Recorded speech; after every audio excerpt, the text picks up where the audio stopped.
Pour l'instant, c'est normal que vous n'ayez pas de son puisque personne ne parle. On attend simplement, là, maintenant 35 pour pouvoir démarrer.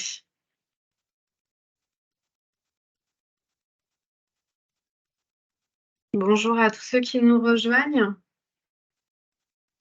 Marilyn, je vous laisse prendre la main.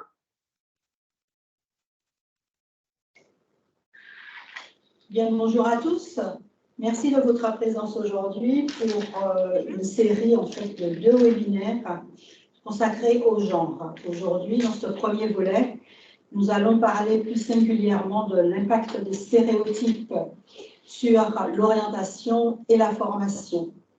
Nous sommes en compagnie aujourd'hui de Madame Agathe Bacon, qui est chargée de mission développement-apprentissage auprès de la DGEFP, Direction générale de l'emploi-formation professionnelle. Madame Linda Ullmann, qui est chef de projet professionnalisation du réseau CARIFOREF. À mes côtés, ici, j'ai Madame Balmy, qui est référente régionale apprentissage de la DEX Martinique. En ligne, nous avons Madame Valérie Padra, qui est la directrice générale de l'AGEFMA. AGEFMA qui organise en fait ce webinaire et qui est sur le territoire de la Martinique, l'association support du CARIF-OREF.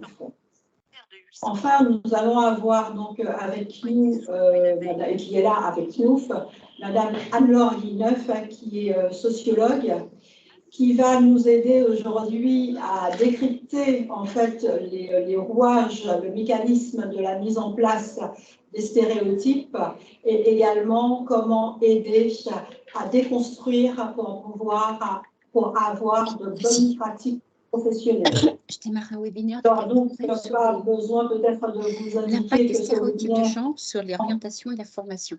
Ah bien. Pensez bien à couper vos micros.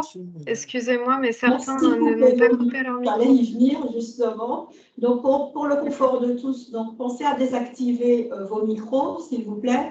Nous sommes nombreux, donc il ne pourra pas y avoir, vous le comprendrez bien, d'échange parce que bon, ça risquerait peut-être de partir dans tous les sens. Mais n'hésitez surtout pas à poser vos questions. Nous y apporterons des réponses à travers un document qui sera mis, un support qui sera mis à votre disposition. Donc, je ne serai pas plus longue, nous allons commencer. Je vais passer la parole donc, à Madame Agathe Bacon de la DGEFP. Bonjour à tous, merci pour votre présence et merci aux organisateurs et particulièrement le CARIF Martinique. J'aimerais tout d'abord vous rappeler un peu le contexte de ce webinaire. Qu'est-ce qui nous réunit aujourd'hui? Classiquement, je vais vous parler du coup du cycle de professionnalisation qu'on a lancé en 2022 avec le réseau des CARIFOREF dans un contexte spécifique car donc il y a 3 points de contexte.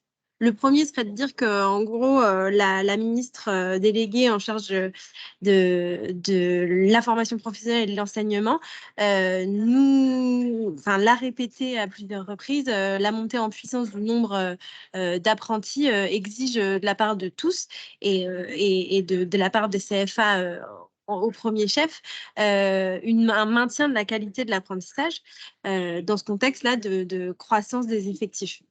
Le deuxième élément de contexte, ce serait de dire que voilà, ce cycle de professionnalisation, il s'inscrit dans cette démarche assez globale autour de la qualité de l'apprentissage et notamment avec le développement de Calliope aussi depuis quelques années.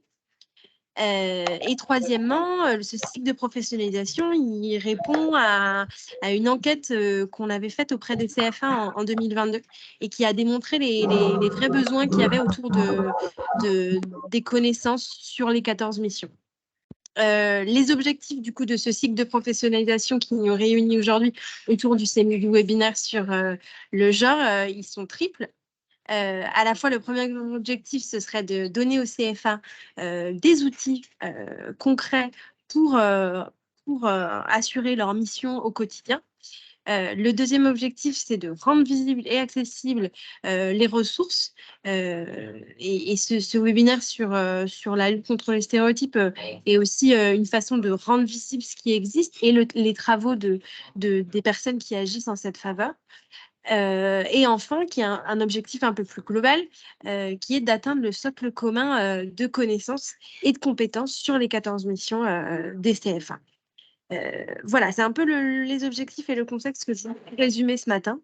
Je vais laisser la parole à ma collègue du RCO avec qui on travaille, avec qui la DGEFP travaille en partenariat. Merci. Merci beaucoup Agathe et merci à la GEFMA, donc Carrefour F Martinique, d'organiser ce webinaire. Bonjour à toutes et à tous. Merci d'avoir répondu présent à notre rendez-vous, donc qui est le troisième rendez-vous qu'on a fixé effectivement sur le sujet de la professionnalisation des CFA et donc le troisième webinaire qu'on a le plaisir de vous proposer. Peut-être quelques rappels également. Donc, le réseau des Carrefour F, rapidement, c'est, comme son nom l'indique, la tête de réseau des Carrefour F en région. Les Carrefour F, ce sont des structures qui sont majoritairement financées par l'État et la région et qui ont dans leur grande majorité une gouvernance quadripartite. Ils travaillent sur les missions information, observation et professionnalisation sur les sujets emploi, formation et orientation.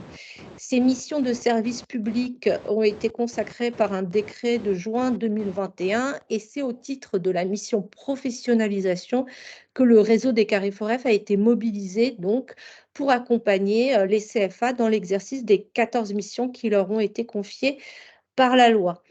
Donc, c'est quoi ce projet professionnalisation? Ce projet se traduit se décline en tout cas en deux dimensions. Une dimension donc, qui consiste dans la réalisation de webinaires sur des thématiques qu'on a identifiées effectivement comme prioritaires avec la DGEFP. Donc, vous pouvez voir les différentes missions qui ont été identifiées comme, en tout cas, posant le plus de questionnements au CFA dans leur mise en œuvre. Mission 6, frein périphérique. Mission 7, mixité et égalité hommes-femmes au sein des structures. Mission 8, mixité des métiers et égalité professionnelle hommes-femmes. Mission 9, diversité et lutte contre les discriminations au sein des structures. Et mission 10, mobilité. Nous avons également proposé en septembre un webinaire sur le sujet du handicap, puisqu'il a permis de présenter donc, le premier kit ressources animées qui est donc mis à disposition des CFA par le réseau des Carrefour F. Ce premier kit ressources donc porté sur le sujet du handicap et il va être suivi par une série de kits ressources sur les 14 missions qui va prendre la forme donc de Geniali qui permettront de structurer, de capitaliser les ressources disponibles sur une mission, sur les différentes thématiques qui sous-tendent une mission et qui vont permettre donc à chaque CFA de pouvoir les consulter librement et s'approprier les ressources qui sont dans ce Geniali.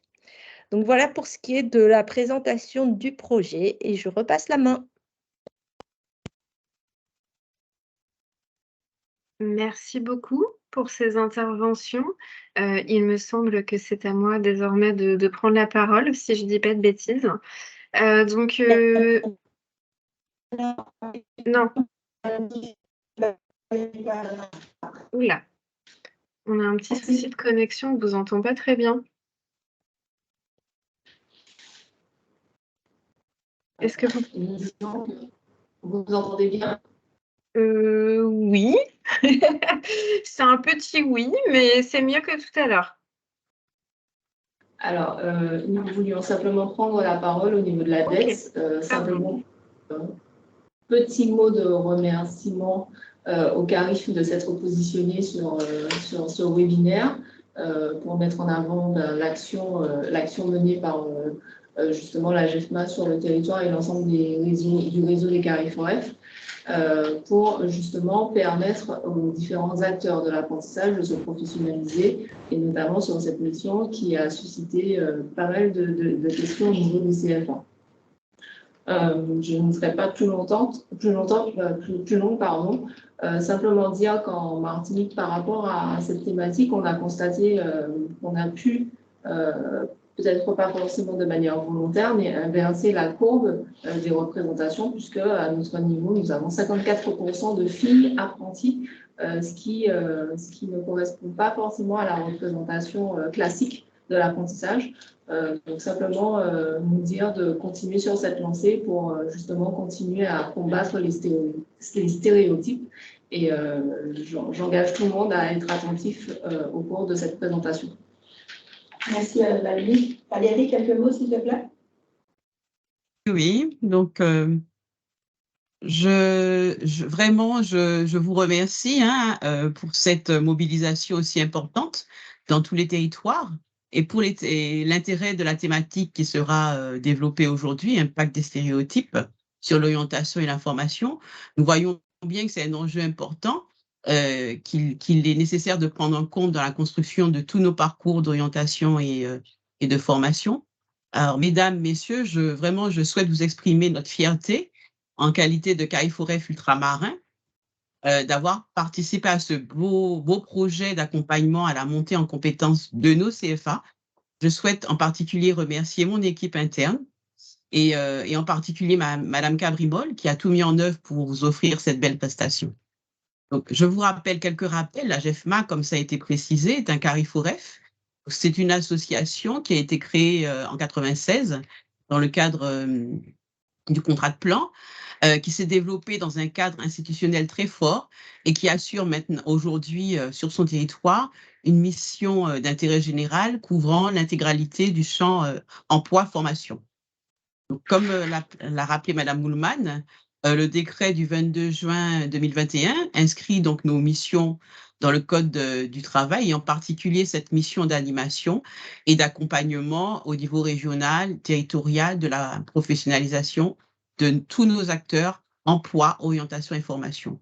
Donc, à GEFMA, nous déployons sur le territoire un programme annuel de professionnalisation qui a un double objectif, faire performer l'appareil de formation en favorisant l'amélioration de la qualité de l'offre de service qui est proposée aux utilisateurs et également être au plus près des attentes des organismes de formation et des CFA, OFA. Donc, notre programme de professionnalisation mis en œuvre vise à outiller et à apporter des méthodes et faire évoluer les pratiques et notamment vers des pratiques innovantes. Donc, la GEFMA a construit une véritable ingénierie de professionnalisation et élabore depuis quelques années des programmes de professionnalisation flexibles, alternant diverses modalités d'apprentissage, des ateliers, des séminaires, des webinaires, des parcours et des formations multimodales, des formations également des actions courtes, de moyenne durée, plus ou moins moyenne durée. Une attention particulière dans le cadre de notre certification Calliope que nous avons obtenue l'année dernière, est donnée pour mettre en place un dispositif d'évaluation et d'amélioration des pratiques, mais également pouvoir capitaliser de nombreuses pratiques qui sont mises en œuvre sur le territoire. Donc, nous proposons ainsi aux différents acteurs un dispositif d'appui pour accompagner le développement de pratiques innovantes, l'anticipation des métiers du métier de formateur, mais également la digitalisation de l'offre de formation et la transformation de façon plus générale du modèle économique de nos organismes de formation et de nos CFA. Donc, nous sommes en permanence en veille et à l'écoute des attentes et des besoins de nos prestataires. Et en fait, nous avons d'ailleurs dans ce cadre-là élaboré en partenariat avec la DEX Martinique un guide numérique qui constitue une véritable boîte à outils. Pour finir, je suis convaincue que ce webinaire retiendra toute votre attention. Donc, je vous souhaite un bon webinaire. Merci Valérie. On rentre dans le vif du sujet, Anna, si vous le voulez bien. Merci. Merci, ça marche. Merci beaucoup pour cette introduction. Je me présente rapidement. Donc, je suis Anne-Laure Guilleneuve. Je vais avoir le plaisir d'animer ce webinaire pendant quelques minutes, donc à vos côtés. On est ensemble jusqu'à 16h30. Donc, vous allez voir, on va vous partager pas mal d'informations. On va aussi avoir une séquence tout à l'heure interview. Je vais rentrer un peu plus dans le détail, mais simplement pour me présenter. Donc, moi, je travaille donc au sein de l'agence Déclic. On est une agence de conseil et de formation en RSE, donc responsabilité sociétale des entreprises. On accompagne aussi les organisations et les collectivités. Et donc, moi, je suis plus spécifiquement spécialisée sur tous les sujets d'égalité femmes-hommes. Et j'ai eu le plaisir de piloter pendant plusieurs années un projet qui s'appelle Nego Training, notamment pour former les femmes sur le sujet de la négociation salariale. Donc, c'est un projet voilà, qui est très chouette et qui existe toujours, d'ailleurs, si le sujet vous intéresse. Et donc, qui m'a permis de développer notamment toute cette expertise sur le sujet de l'égalité femmes-hommes. Voilà pour cette petite présentation. Je vais venir rapidement en fait sur les objectifs du webinaire. Bon, ça a été précisé, je vous redis les choses rapidement. L'idée, c'est de bien comprendre l'origine des stéréotypes. Donc voilà, le mot a été évoqué plusieurs fois depuis tout à l'heure. Donc là, je vais vous apporter, j'espère, des éléments de compréhension pour que vous puissiez bien identifier comment ça fonctionne, à quoi ils servent et comment les déjouer. De déconstruire aussi les représentations genrées. Vous verrez qu'on va évidemment beaucoup parler du genre pendant ce webinaire. Et puis de partager des clés pour construire et impulser de nouvelles pratiques professionnelles, puisque bien sûr, le but n'est pas de rester à l'état des lieux et au constat, mais l'objectif est bien aussi de vous embarquer pour travailler sur peut-être de nouveaux outils, de nouvelles pratiques. Petit point quand même important aussi, c'est que ce webinaire est le premier. Il y aura 2 webinaires, donc l'apprentissage n'a pas de genre. Donc vous allez voir que là, pour ce premier webinaire, je vais avoir plutôt une approche sur les concepts, sur l'état des lieux, et donc dresser finalement le sujet un peu dans son ensemble pour que vous compreniez bien un peu les tenants et aboutissants. Et je terminerai ensuite sur les leviers d'action. Et dans le deuxième webinaire, en fait, qui est prévu en novembre, le calendrier vous sera présenté à la toute fin du webinaire. J'aurai le plaisir d'intervenir avec Céline Alain, qui est psychologue du travail. Et on ira beaucoup plus loin, justement, sur tous les enjeux liés à la formation et comment, en fait, se mettre en mouvement à travers différentes pratiques et différents outils. Donc, juste voilà, pour bien vous donner ce point de précaution, c'est en 2 niveaux. Donc là, c'est la première approche un peu macro et ensuite, on sera davantage en fait dans le concret de vos sujets dans le deuxième webinaire. Donc quelques règles de fonctionnement, on a déjà pu le voir, mais notamment sur le fait de couper les micros. Je crois que Léo, qui est mon collègue et qui est très sympa, est aujourd'hui à nos côtés pour la partie technique. Dans la mesure du possible, voilà, de couper les micros. Si vous avez envie d'interagir, évidemment, c'est tout à fait possible, mais plutôt via le chat. Donc n'hésitez pas si vous avez des questions. Évidemment, là, compte tenu du nombre de personnes, vous êtes vous êtes 338 en ligne, donc c'est compliqué d'autoriser la participation à l'oral, mais si vous avez des questions écrites, on essaiera d'en prendre quelques-unes. Et dans tous les cas, on s'engage à pouvoir vous répondre en fait sur la partie écrite à l'issue du webinaire. J'entends justement un micro qui s'ouvre. Du coup, sur les caméras, si vous le souhaitez, vous pouvez aussi couper les caméras pour limiter la bande passante. Après, j'avoue que c'est quand même agréable de voir quelques têtes. Donc voilà, enfin, si vous voulez couper à un moment donné, en tout cas, pas de problème. Et puis, présence engagée, je sais qu'un webinaire, des fois, ça peut être assez difficile de suivre. C'est le côté digital, donc on n'est pas ensemble et on est à distance.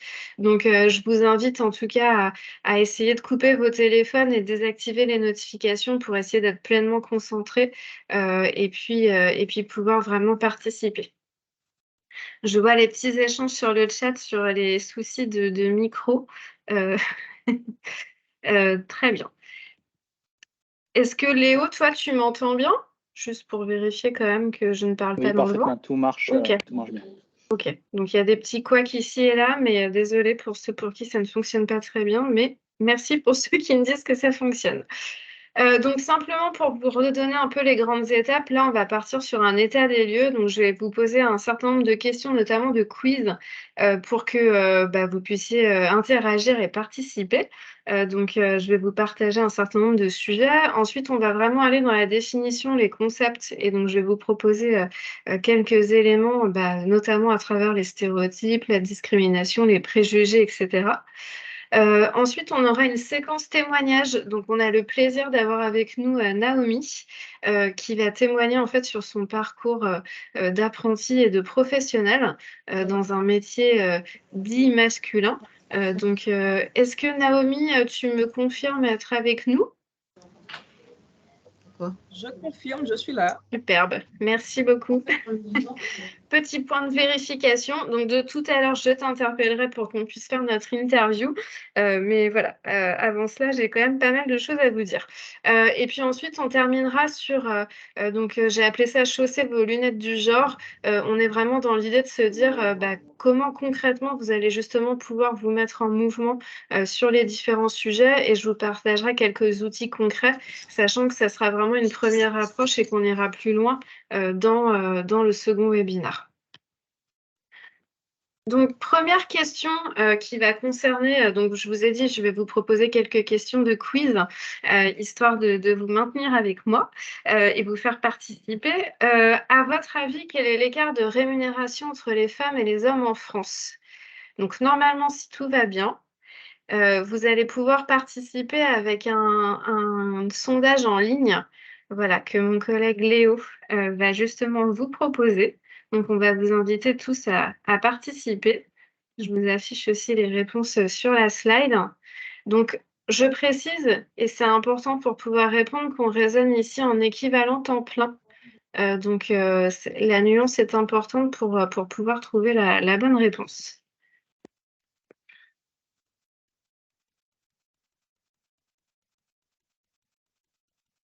Alors, j'attends un petit peu, je vous laisse quand même tous répondre. Vous êtes une grande majorité à avoir répondu jusqu'à présent plutôt 19,2%. Vous êtes plus de la moitié des participants à avoir sélectionné cette réponse. En l'occurrence, en équivalent temps plein, on est à 15,5%. Donc, vous êtes un tiers à avoir trouvé la bonne réponse. Et puis, vous êtes 13% à avoir sélectionné 7,5%. Donc, je pense que c'est peut-être les optimistes connectés. Malheureusement, on est quand même à 15,5%, donc ce qui est quand même un chiffre évidemment encore très, très conséquent. Je vais vous partager simplement ce schéma pour vous donner quelques éléments d'explication sur les inégalités donc, de salaire entre les femmes et les hommes. Il y a un léger écart en fait entre le schéma et le chiffre que je viens de vous partager, puisque le schéma date un petit peu, date de 2019, et donc le chiffre a légèrement progressé de manière positive en fait en termes d'écart de rémunération. Donc vous voyez en fait sur le premier rectangle tout à gauche, on a un peu plus de 25% d'écart tout temps de travail confondu. Donc ça, c'est 25%, en fait, on entend assez régulièrement ce chiffre, notamment à l'occasion du 8 mars, où c'est un peu le moment où on parle des inégalités de salaire. Et donc ce 25%, en fait, il est intéressant à décrypter, puisqu'en fait, il nous permet de voir l'effet du temps partiel sur les inégalités de rémunération entre les femmes et les hommes. Donc en fait, on mélange vraiment tout, finalement, toutes les rémunérations, qu'on soit à temps partiel ou à temps complet, et on arrive à 25%. Donc l'effet du temps partiel, évidemment, est assez conséquent. Et on a en fait aujourd'hui beaucoup plus de femmes que d'hommes qui sont à temps partiel, et que malheureusement, souvent, ce temps partiel est plutôt un temps partiel subi. Ça fait aussi partie des éléments importants à regarder sur la question des inégalités salariales. Quand on regarde, quand on lisse en fait le temps de travail et métier équivalent, on arrive à 13%, d'écart, enfin 12,8% en fait d'écart de rémunération. Et quand on lisse en fait et qu'on regarde vraiment à profil équivalent, on arrive à 10,5% d'écart inexpliqué, ce qu'on appelle en fait nous la discrimination pure, qui est vraiment en fait qui ne s'explique que par la question du genre. Aujourd'hui, si je ne dis pas de bêtises, on est plutôt autour de 9%. Donc, on a une légère évolution, comme vous pouvez le voir, en quelques années, mais qui évidemment n'est pas suffisante compte tenu des différences qui sont celles que je viens de vous présenter. J'ai vu vos questions passer sur la question du temps partiel. Je n'ai pas le chiffre précis en tête, donc je ne voudrais pas vous dire de bêtises. Donc, je vous partagerai ça justement dans la fameuse FAQ qu'on vous enverra à l'issue du webinaire. En tout cas, c'est une différence, de mémoire, je crois que c'est 80-20 entre les femmes et les hommes, mais je veux pas, voilà, je préfère vérifier avant de vous affirmer le chiffre. Donc voilà sur la question des inégalités de salaire qui sont évidemment un des sujets clés en matière d'égalité femmes-hommes. Quelques éléments, alors je vous rassure, je ne vais pas vous les passer dans le détail, puisqu'évidemment, il y a une batterie de lois qui ont été publiées en fait sur le sujet de l'égalité femmes-hommes. Donc voilà, il y a un petit peu plus d'un siècle, on accordait quand même aux femmes mariées la libre disposition de leur salaire. Donc on part quand même de loin. On a le principe de l'égalité de rémunération entre les femmes et les hommes qui est inscrit dans la loi depuis désormais 1972, donc ça fait 51 ans. Youpi. Bon, vu les chiffres que je viens de vous partager, on voit qu'il y a encore quand même pas mal de travail. Et puis là, dans les lois un peu plus récentes, on a notamment la loi Copé-Zimmermann qui a permis, en fait, via la méthode des quotas, d'avoir une représentation plus équilibrée en fait, des femmes dans les conseils d'administration. Et même si voilà, cette méthode n'est pas toujours très approuvée et on préférait que les choses se passent différemment, force est de constater que ça a quand même permis de monter en puissance de manière assez importante dans un temps plutôt resserré, donc c'est plutôt intéressant. Et puis ensuite, dans les dernières mesures qu'on a pu voir apparaître et qui ont eu quand même une incidence assez intéressante, on a l'index sur l'égalité salariale qui permet aujourd'hui aux entreprises en fait, de plus de 50 salariés de pouvoir calculer à partir de 4 ou 5 indicateurs comment elles se positionnent en fait, en matière d'égalité salariale. Bon, cet index a le mérite d'exister. Après, il mériterait sûrement aussi d'évoluer parce qu'il ne dit pas tout. Voilà, je trouve que c'est un outil intéressant, mais qui mériterait d'être perfectionné. Et puis plus récemment, on a la loi Rixin qui fait un petit peu trembler dans certains COMEX d'entreprises, puisqu'il va en fait contraindre les entreprises à avoir une représentation beaucoup plus équilibrée dans les instances dirigeantes. Ça ne concernera dans un premier temps que les entreprises d'au moins 1000 salariés, mais ça va les contraindre à avoir au moins 40% de femmes d'ici 2030 dans les COMEX des entreprises. Donc, ça normalement devrait être un levier aussi intéressant sur ce sujet de l'accès des femmes aux postes à responsabilité dans les entreprises. On va passer sur un tout autre sujet. Vous allez dire que je passe du coq à l'âne et vous aurez quand même plutôt raison, je dirais. Mais pour moi, c'est intéressant justement d'aborder le sujet de l'égalité femmes-hommes un peu sur tous les prismes et on se rend compte que c'est vraiment un sujet systémique et que finalement, en fait, que ce soit dans la rue, que ce soit à l'école, que ce soit en fait un peu dans toutes les sphères, finalement, on retrouve des inégalités entre les femmes et les hommes. Et donc oui, le sujet du webinaire, je vous rassure, est bien. Je vois la question passer sur l'impact des stéréotypes de genre, mais avant de travailler sur les stéréotypes, c'est intéressant de faire déjà un premier état des lieux en fait sur aujourd'hui où est-ce qu'on en est en fait sur la situation des femmes dans le monde en fait de manière générale. Donc sur la répartition de jeunes qui utilisent aujourd'hui les nouveaux équipements sportifs, on a donc quand on entend nouveaux équipements sportifs, on pense par exemple au skatepark. Donc normalement, Léo, de nouveau, tu vas nous afficher la question. Génial, merci beaucoup. Donc, est-ce qu'on est sur 82% de femmes et 18% d'hommes? Est-ce qu'on est sur 24% de femmes et 76% d'hommes? Ou est-ce qu'on est sur 5% de femmes et 95% d'hommes?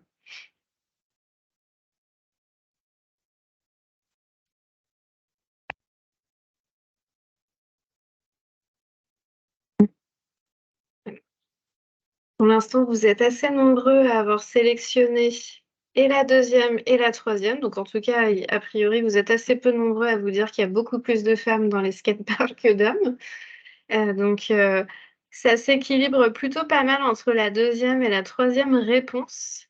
Donc en l'occurrence, on est vraiment sur 5% de femmes et 95% d'hommes. Donc une vraiment très large sous-représentation en fait des femmes dans ces nouveaux équipements sportifs. Et donc en fait, enfin voilà, ça peut paraître comme ça anodin, mais ça ne l'est pas, puisque en fait, ça questionne beaucoup plus largement la place aujourd'hui que les femmes peuvent prendre dans la rue, ou bah, dans les espaces publics, tout simplement. Et je vous invite justement pour le petit clin d'œil à regarder cette image qui fait le lien avec le monde de l'école. Finalement, il n'y a pas si longtemps, on avait encore des écoles non mixtes avec les garçons d'un côté et les filles de l'autre. Et donc avec une représentation géographique finalement assez affirmée avec chacun de son côté. Désormais, en fait, bah, depuis la fin des années 60, presque toutes les écoles primaires sont devenues mixtes. Pour autant, ce qui est intéressant aussi d'observer, c'est qu'on assiste de nouveau, là, cette fois, dans les cours d'école, même si tout le monde est dans la même cour, on voit quand même qu'il y a encore une utilisation de l'espace qui est très genrée. Et on observe, en fait, dans les cours d'école, encore bah, pas mal, notamment de jeunes garçons qui jouent au foot, qui prennent pas mal d'espace, qui sont assez présents sur la cour de récréation, et les filles qui sont souvent un peu cachées dans un coin ou plus discrètes et qu'on voit beaucoup moins. Et ça, en soi, je trouve que c'est intéressant aussi à observer, même si bien sûr, on n'en est plus aux écoles non mixtes. On voit encore des choses hyper intéressantes, que ce soit dans la cour d'école ou dans la rue, tout simplement. J'avance, sur la question, suivante. Non, pas tout de suite, je dis une bêtise. Donc justement, je continue sur l'école juste pour vous donner 2-3 petits éléments, mais qui vont aussi, j'imagine, vous interpeller, vous, en tant que personnel justement de la formation, de l'apprentissage. On sait aujourd'hui, selon le Haut Conseil à l'égalité entre les femmes et les hommes, que l'école est le premier lieu de circulation de stéréotypes générateurs de sexisme. Ça doit forcément nous interpeller. Et dans les statistiques aussi que j'ai trouvé vraiment intéressantes en fait à vous montrer aujourd'hui, on se rend compte que 74% des faits graves dans les collèges et les lycées sont d'origine masculine. Donc, c'est une enquête qui a été menée par le ministère de l'Intérieur. Et on voit aussi dans cette même enquête qu'un quart des incidents graves commis par des garçons envers les filles sont des violences à caractère sexiste et sexuel. Donc, voilà, un chiffre aussi qui devrait nous faire réagir et où on se dit qu'il y a encore énormément de choses à faire et il se passe encore énormément de choses aujourd'hui dans les cours d'école, que ce soit même ensuite dans les collèges, les lycées et les CFA, j'imagine. Je poursuis sur une autre question de nouveau sur la rue cette fois. Donc le pourcentage, à votre avis, de rues françaises qui portent un nom de femme. Donc ça, c'est intéressant aussi de regarder la présence des femmes en fait dans l'espace public. Donc à travers les noms de rue, est-ce que c'est 6%, est-ce que c'est 23% ou est-ce que c'est 46% à votre avis?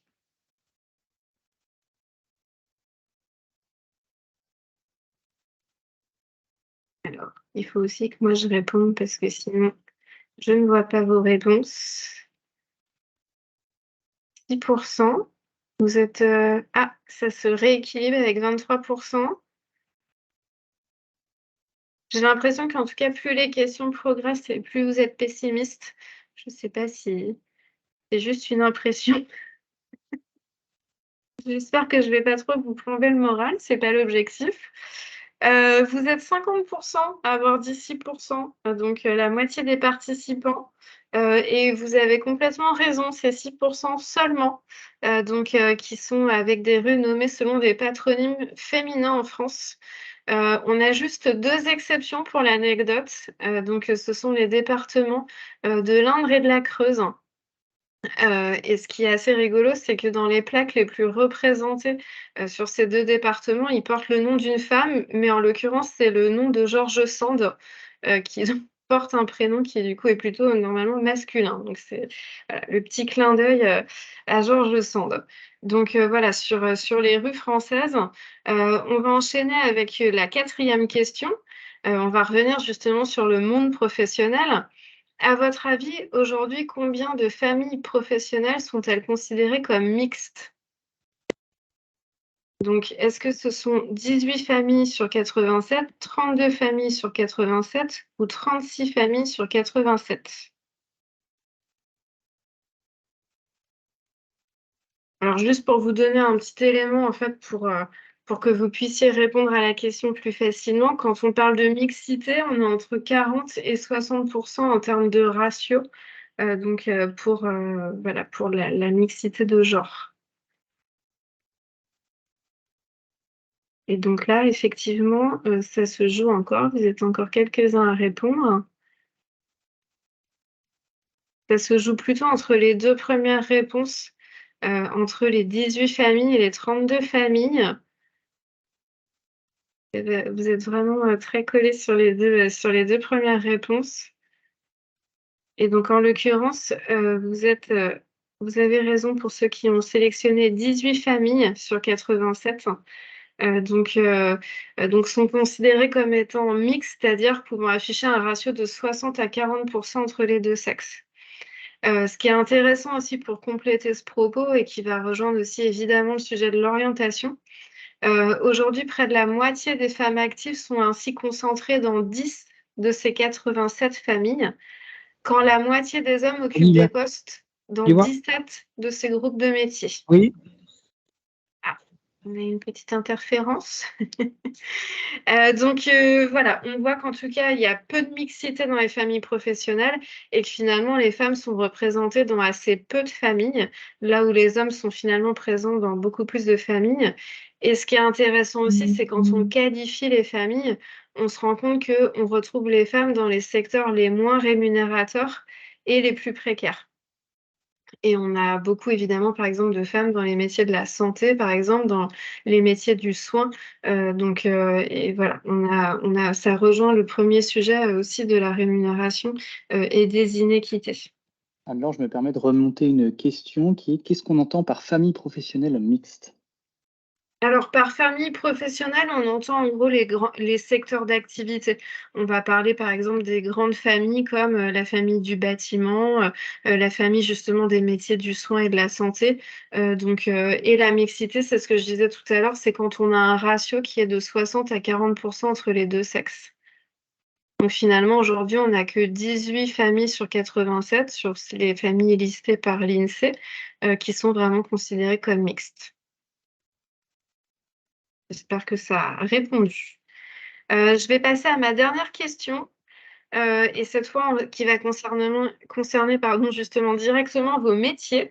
Vous avez tout à l'heure cité d'ailleurs le chiffre en Martinique, c'était très intéressant. Quelle part représentent les femmes dans les contrats d'apprentissage privés? Sachant que là, on est sur le chiffre, les contrats qui ont démarré en 2021. Est-ce qu'on est à 26%?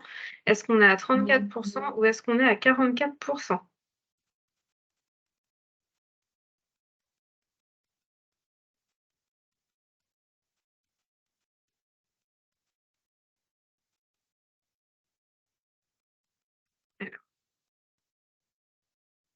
Vous êtes assez nombreux pour l'instant à dire 34%.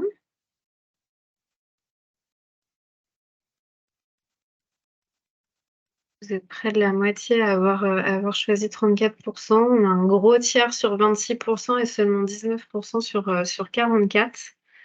On a 151 réponses. Je vous laisse encore 2-3 petites secondes. Et donc, en l'occurrence, on est à 44%.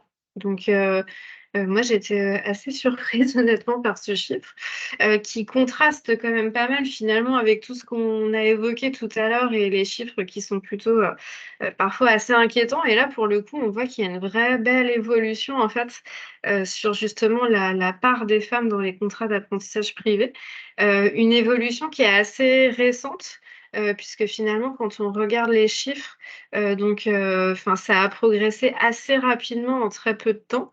Et dans les éléments d'explication qui sont donnés dans les différentes études que j'ai pu lire, ça s'explique notamment par le développement de l'apprentissage dans le tertiaire.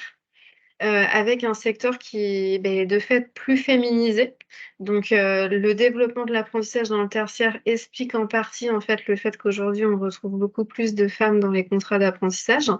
Et on se rend compte aussi, et ça je trouve que c'est un phénomène aussi qui est hyper intéressant à observer, que les secteurs aussi se féminisent.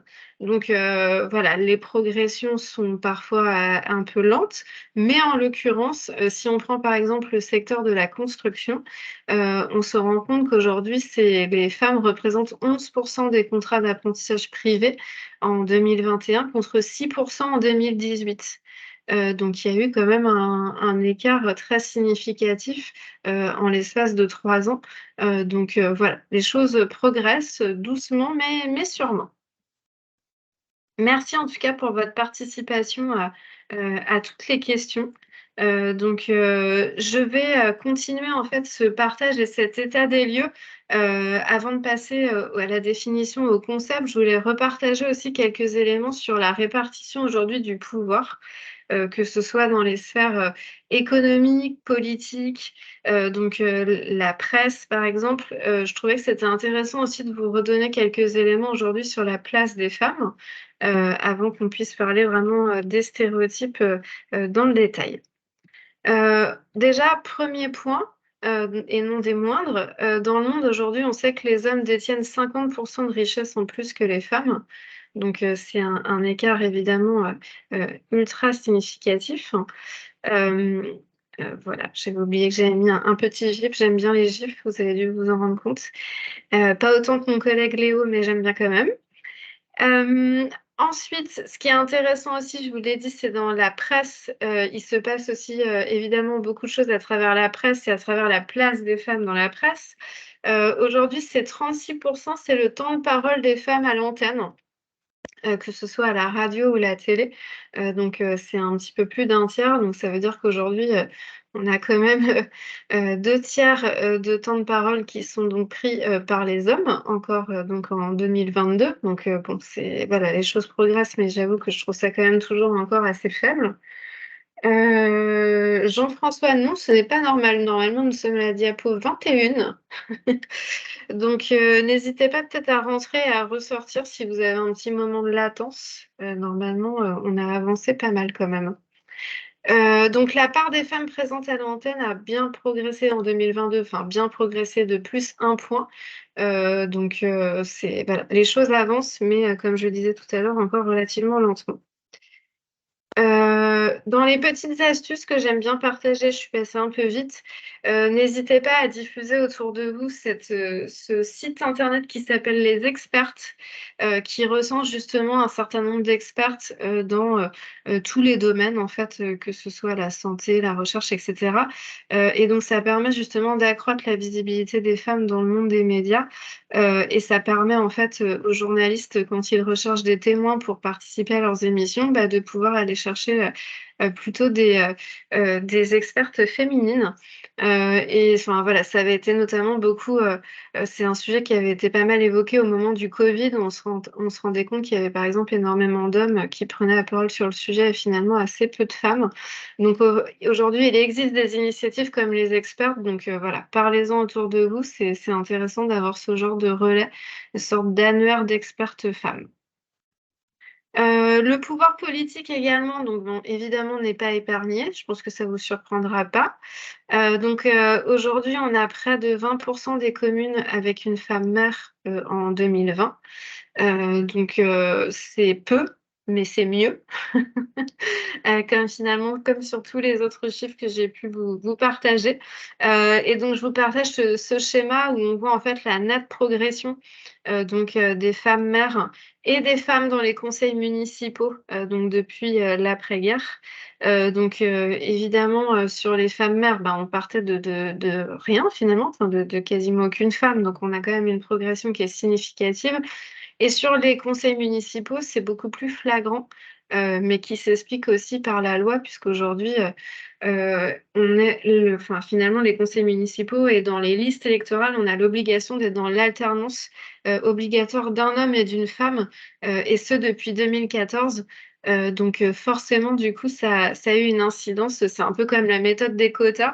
Voilà, c'est un peu pénible, mais ça permet quand même de gagner pas mal d'années précieuses pour aller un peu plus vite, un peu plus loin sur les sujets. On a fait le tour, en tout cas, sur ce premier volet, état des lieux.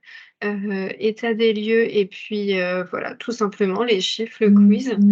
J'espère qu'en tout cas, ça vous a, enfin, que ça vous a intéressé et que vous avez appris des choses. J'espère aussi que ça vous a pas trop déprimé. Donc, n'hésitez pas, oui, à utiliser les smileys si vous souhaitez. Tu nous proposes même un nuage de mots-clés, c'est encore mieux. Vous pouvez rentrer un mot-clé.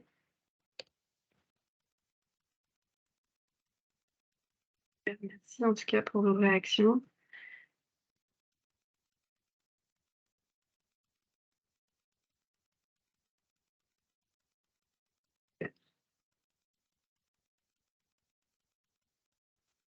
Donc, je ne vais sans trop tarder passer à la suite du menu, parce qu'on a encore quand même pas mal de choses à voir ensemble, et j'aimerais aussi qu'on passe quand même du temps avec Naomi, qui va nous faire le plaisir de répondre à mes questions tout à l'heure. Donc, on va passer à la question des définitions et des concepts, comment s'y retrouver. Donc avant cela, j'avais envie de vous partager une anecdote que j'ai trouvée en faisant justement ces recherches sur la question des stéréotypes. Je ne sais pas si vous connaissez cette femme. Moi, personnellement, je n'avais jamais eu l'occasion d'entendre parler d'elle. Il s'agit de Jane Elliott. Donc là, elle est prise en photo dans sa classe. En fait, c'est une institutrice américaine. Je vous donne le contexte. En fait, on est dans les années, enfin, on est en 1968. Martin Luther King vient de décéder, donc a été tué. Et donc, Jane Elliott, donc, elle est institutrice auprès de CE2, donc dans l'Iowa. Et donc, quand ses élèves, en fait, voilà, tout à fait, Marie-Noël, c'est exactement ça. Donc, elle revient, en fait, enfin, ce drame vient de se passer. Elle arrive dans sa classe, ses élèves arrivent le matin. Et évidemment, en fait, ça a provoqué un choc énorme. Et en fait, les enfants ont besoin de se parler, de se confier par rapport à ce qui s'est passé. Et au départ, elle commence à expliquer à ses élèves l'importance de la fraternité, les valeurs, etc. Enfin, elle pose un certain nombre de choses et puis finalement, elle se rend compte assez rapidement que bah, c'est pas très efficace. Il y a qu'en fait, finalement, elle sent un peu un consensus mou dans la classe et elle trouve ça un peu, enfin, pas à la hauteur finalement de tout ce qui s'est produit. Et donc, elle décide en fait de marquer les esprits en tentant une expérimentation avec ses élèves. Depuis, c'est une expérimentation qui a été reprise à de plusieurs reprises, enfin, qui a été refaite à de plusieurs reprises par d'autres professionnels, évidemment. Et donc, elle divise en fait sa classe en deux. Et donc, elle met d'un côté en fait les enfants avec les yeux marrons et d'un autre côté, elle met les enfants en fait avec des yeux bleus. Et donc, d'un côté, donc, les élèves avec les yeux bleus sont le groupe dominant pour le premier jour. Donc, en fait, par dominant, c'est-à-dire que, bon, déjà, elle les félicite, elle les encourage, elle leur donne plus 5 minutes de récré, ils ont le droit de se servir plusieurs fois à manger, donc ils ont le droit à, comme ça, à pas mal de privilèges tout au long de la journée. Et en fait, voilà, elle installe finalement cette ségrégation, en fait, yeux bleus, yeux marrons. Et en fait, au bout de quelques heures, elle leur fait passer une évaluation écrite, donc à tous ses élèves. Et elle constate en fait donc que bah, les élèves justement qui ont les yeux bleus surperforment en fait à l'évaluation, là où les yeux marrons, finalement, les enfants avec les yeux marrons, eux, sous-performent et ont tendance et ont de moins bonnes notes largement que leurs camarades. Et donc elle reproduit l'expérimentation dans l'autre sens et elle fait exactement la même chose et de nouveau en fait c'est ultra significatif.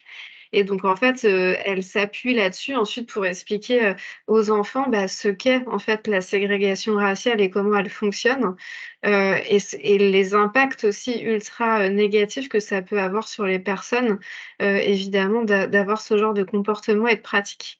Donc voilà, je trouve l'anecdote assez intéressante et si vous voulez aller plus loin, il y a même un documentaire qui a été réalisé qui s'appelle Dans l'œil du cyclone, qui peut vraiment être intéressant pour vous si vous avez envie d'en savoir plus sur son expérimentation. Donc ensuite, simplement pour comprendre un peu comment les choses fonctionnent, ce qui est important en fait de bien comprendre, et vous allez voir, je vais aller dans le détail de chacun des sujets, mais en fait, en matière de psychologie sociale, en fait, on parle de catégorisation sociale. La catégorisation sociale, c'est la manière qu'on a en fait finalement de ranger et de classer les choses dans un monde aujourd'hui forcément ultra complexe. On a toujours besoin, en fait, le cerveau humain a besoin de catégoriser et de simplifier la société qui l'entoure et l'environnement dans lequel il est. Cette catégorisation, elle entraîne des stéréotypes. Ces mêmes stéréotypes entraînent des préjugés et ces préjugés, en fait, entraînent ensuite des discriminations. Et ensuite, les discriminations viennent de nouveau entretenir les stéréotypes et on se retrouve en fait dans un cercle qui est évidemment tout sauf vertueux. Donc ça, c'est un peu le fil rouge et la manière dont les choses fonctionnent finalement et qui vient expliquer, en partie en tout cas, l'état des lieux que je viens de dresser et les inégalités ultra fortes. Alors évidemment, là, je m'attarde sur le genre. Évidemment, les inégalités, on peut les retrouver à plein d'autres niveaux. Elles ne sont pas aujourd'hui que sur le genre, elles peuvent apparaître, j'irai un peu plus dans le détail tout à l'heure sur tous les facteurs de discrimination. Donc la fameuse catégorisation sociale, c'est important à retenir. On fonctionne toutes et tous comme ça. De cet après-midi. Ah, on a une petite intervention. Donc la catégorisation sociale, ça permet simplement à tout individu de classer la réalité. Et donc en soi, c'est évidemment hyper important. Ça provient des 5 sens, donc les données visuelles, tactiles, auditives ou encore olfactives. Et donc, on a ce besoin, en fait, de mettre les choses finalement dans des cases. Et donc, par exemple, mon bureau fait partie de la catégorie des meubles. Voilà, on a ce besoin toujours de tout catégoriser. Je vois un peu le cerveau finalement comme un peu un dressing et on range les choses finalement dans certains tiroirs. Ensuite, quand on parle de stéréotypes, le stéréotype, on est vraiment dans l'idée d'une image préconçue. C'est vraiment une représentation simplifiée d'un individu ou d'un groupe humain. Et donc, le stéréotype, il repose sur une croyance partagée qui va être relative en fait aux attributs physiques, moraux, comportementaux, censés caractériser les individus. Ce qui est important à savoir, c'est que le stéréotype en soi, il n'est pas forcément négatif. C'est vrai, quand on entend stéréotype, on se dit forcément, bah tiens, c'est un stéréotype, donc c'est forcément quelque chose de négatif. Il y a aussi des stéréotypes positifs, mais ils sont pour autant tout aussi réducteurs que les négatifs, parce que souvent, quand on stéréotype une catégorie de manière positive, à contrario, il y a une autre catégorie qui va être stéréotypée de manière négative. Donc, si je prends par exemple la question des maths, on entend souvent encore beaucoup, oui, les garçons ont la bosse des maths. Donc, ce qui, entre les lignes, veut dire que les filles ne seraient ni techniques ni scientifiques, ce qui évidemment ne repose en fait sur aucune réalité biologique et qui est vraiment une construction sociale. Mais voilà, on est typiquement dans cet exemple-là de on va valoriser les garçons qui seraient meilleurs en maths, mais au détriment des jeunes filles qui, elles, ne seraient pas serait plutôt littéraire. Donc, en tout cas, le stéréotype, de la même manière finalement que la catégorisation sociale, vraiment les deux notions sont à rapprocher, il est tout à fait normal et en tout cas, il n'est pas utile, enfin, on ne peut pas en fait culpabiliser d'avoir des stéréotypes, on en a toutes et tous, et enfin, en fait, en soi, c'est un fonctionnement normal du cerveau. Donc, à votre avis, est-ce qu'il existe plusieurs formes de stéréotypes?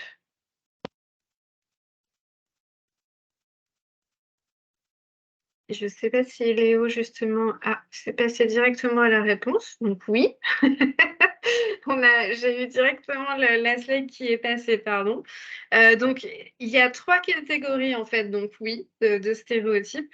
Et ça, c'est intéressant aussi pour moi parce que souvent, on parle des stéréotypes que finalement, on va entendre. Par exemple, là, je pense par rapport à la bosse des maths, on va parler souvent des hétérostéréotypes, donc les stéréotypes que, par exemple, si je reprends la question du genre, que les hommes vont porter sur les femmes ou que les femmes vont porter sur les hommes.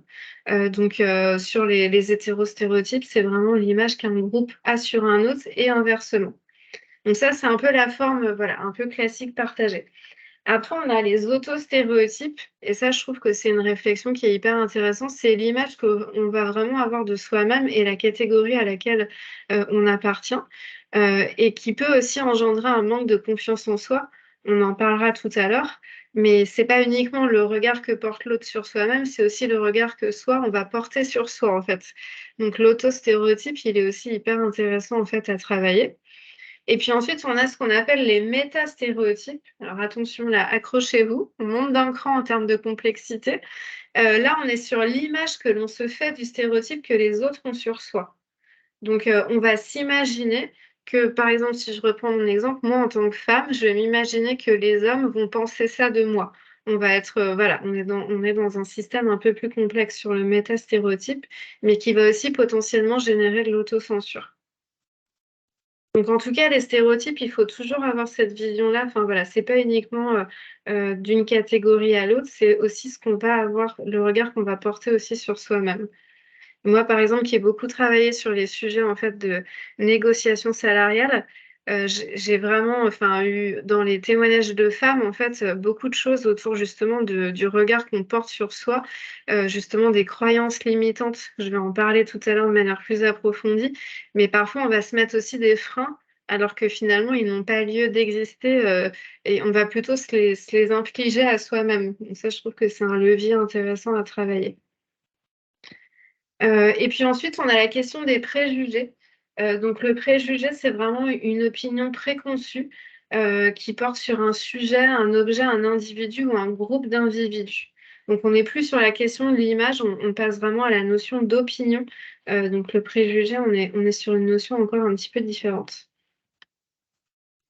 Et puis ce que j'avais envie de vous partager, je ne sais pas si vous connaissez, c'est une source aussi d'inspiration qui est vraiment très, très intéressante.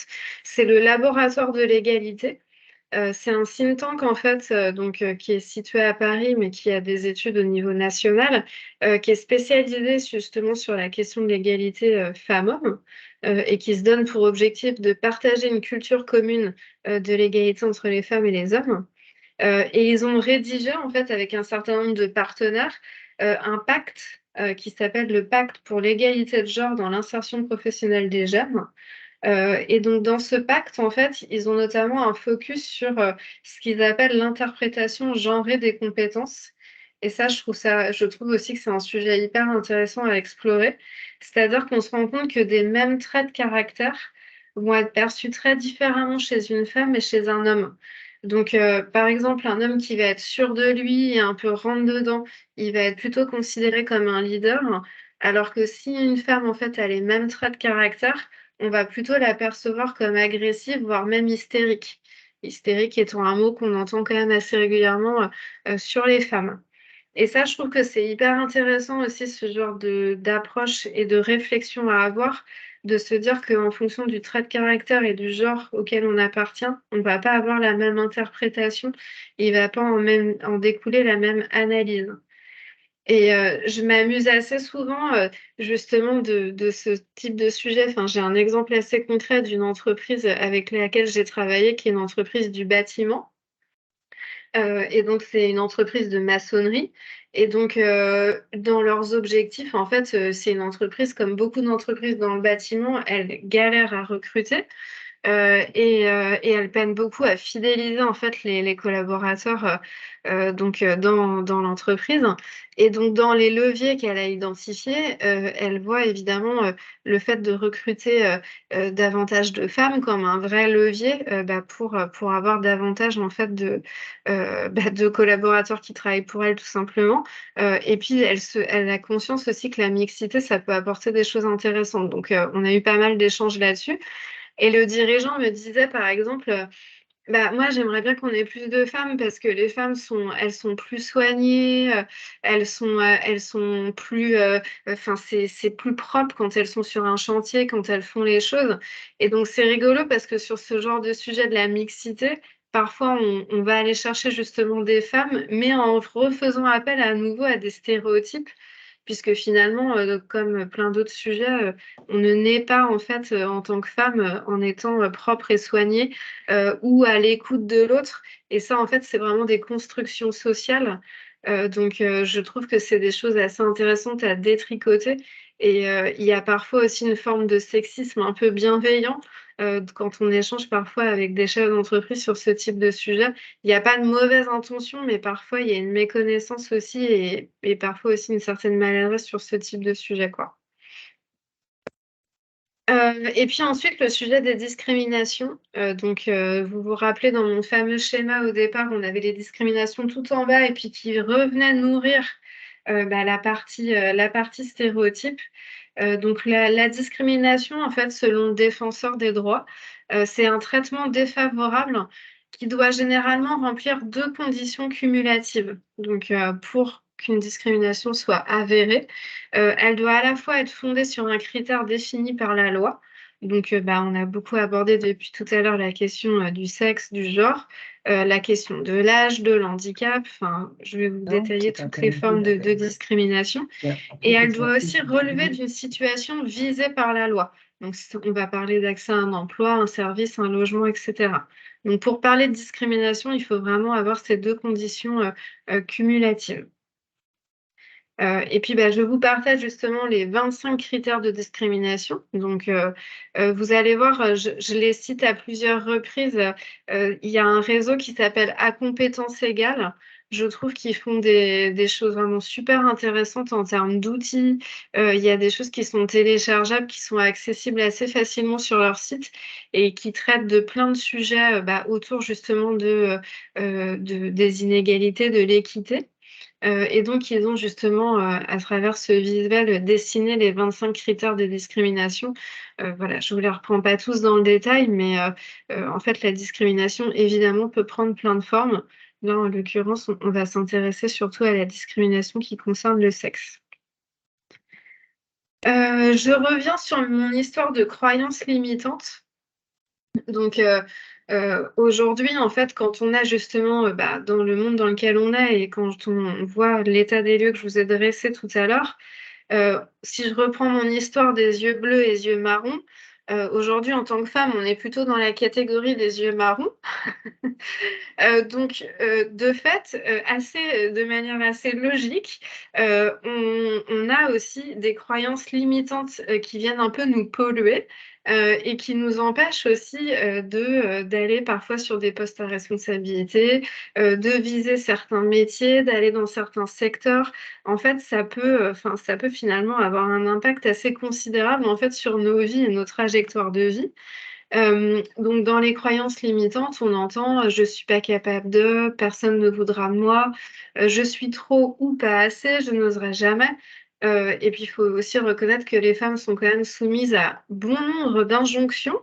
Ce qui explique aussi que, on attend aussi parfois d'une femme qu'elle soit un peu une Wonder Woman. Il y a une forme de pression aussi quand même qui est assez forte et des croyances limitantes qui sont quand même assez importantes quand on parle aux femmes.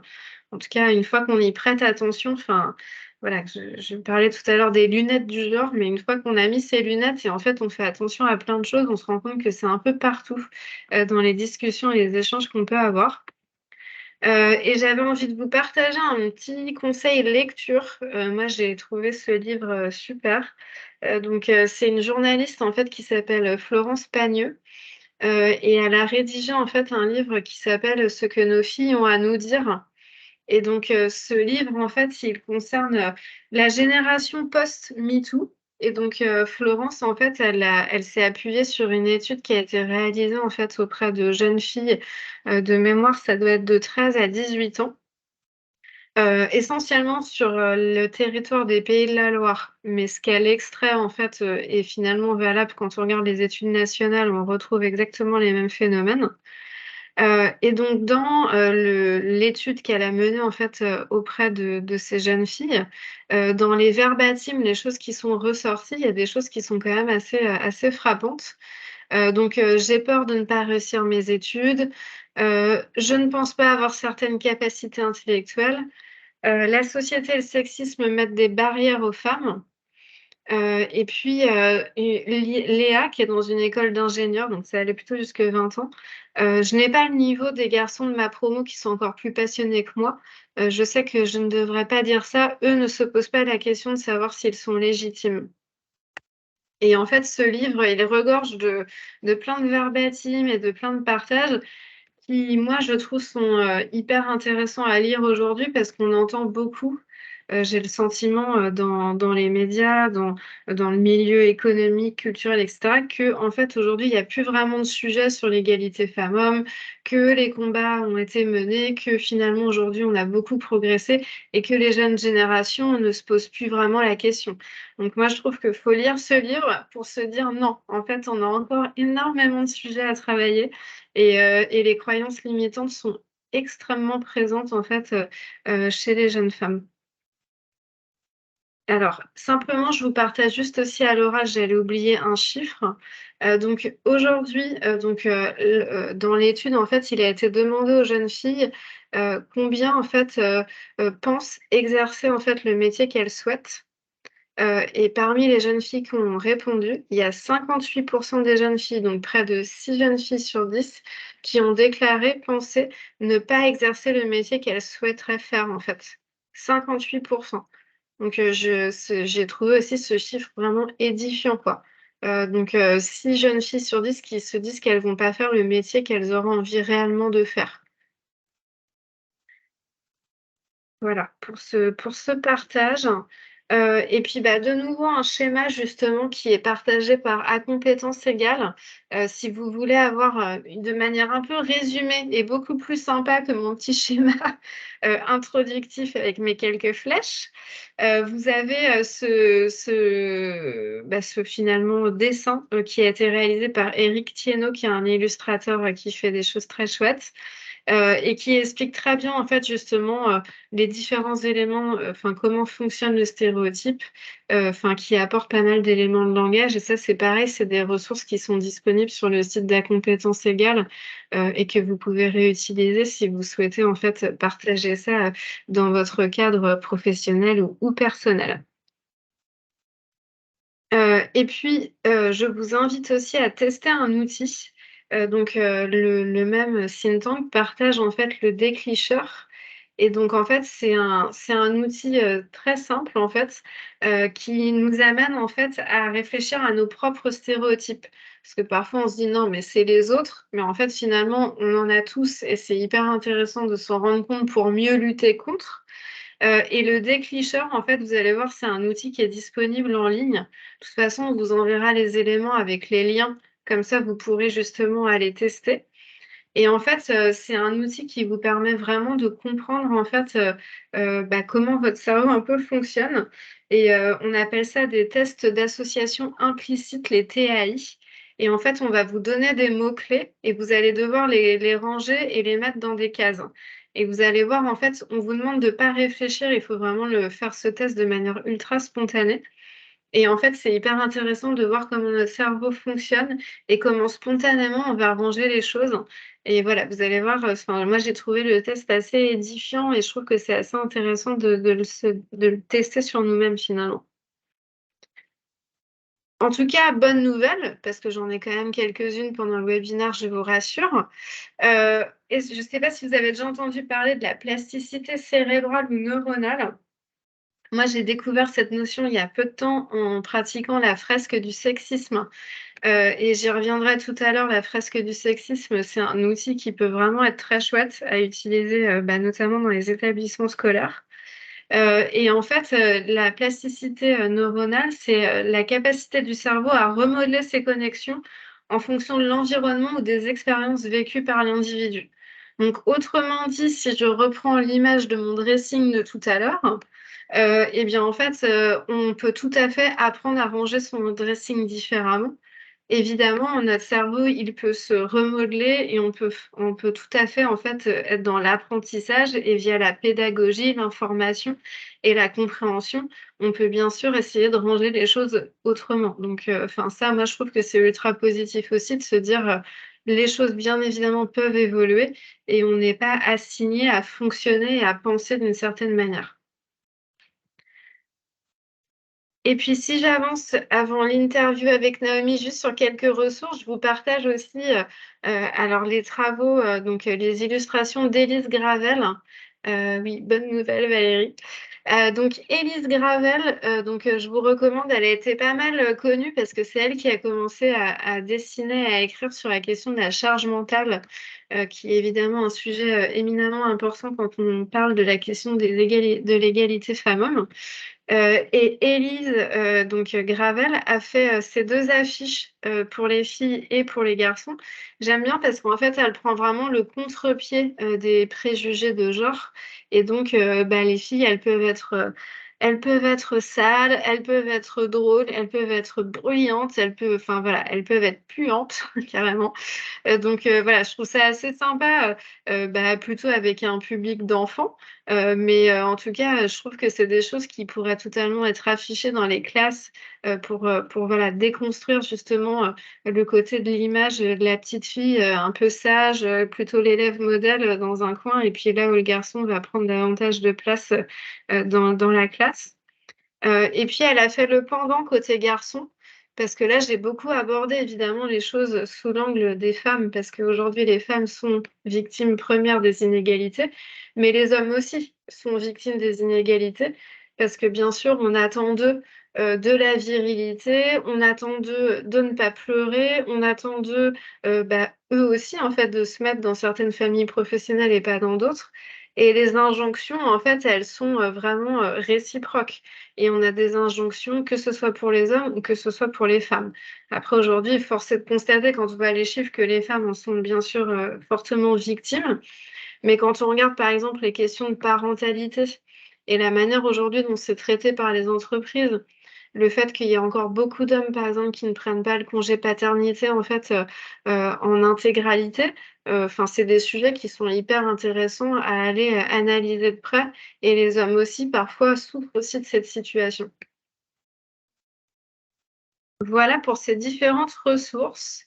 Je vais juste, pour terminer cette partie-là, vous demander, Léo, je vais de nouveau avoir besoin de toi, de vous demander de retrouver la bonne définition.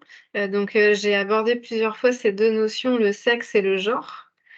Donc, à votre avis, sur la première définition, c'est-à-dire se réfère aux caractéristiques biologiques et physiologiques qui différencient les hommes des femmes, donc comme les organes reproductifs, les chromosomes, les hormones, etc. Cette définition, à votre avis, elle correspond au sexe ou au genre?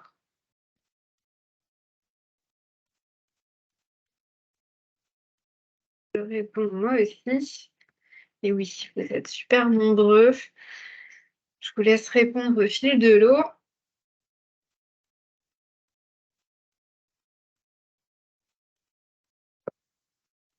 106 réponses.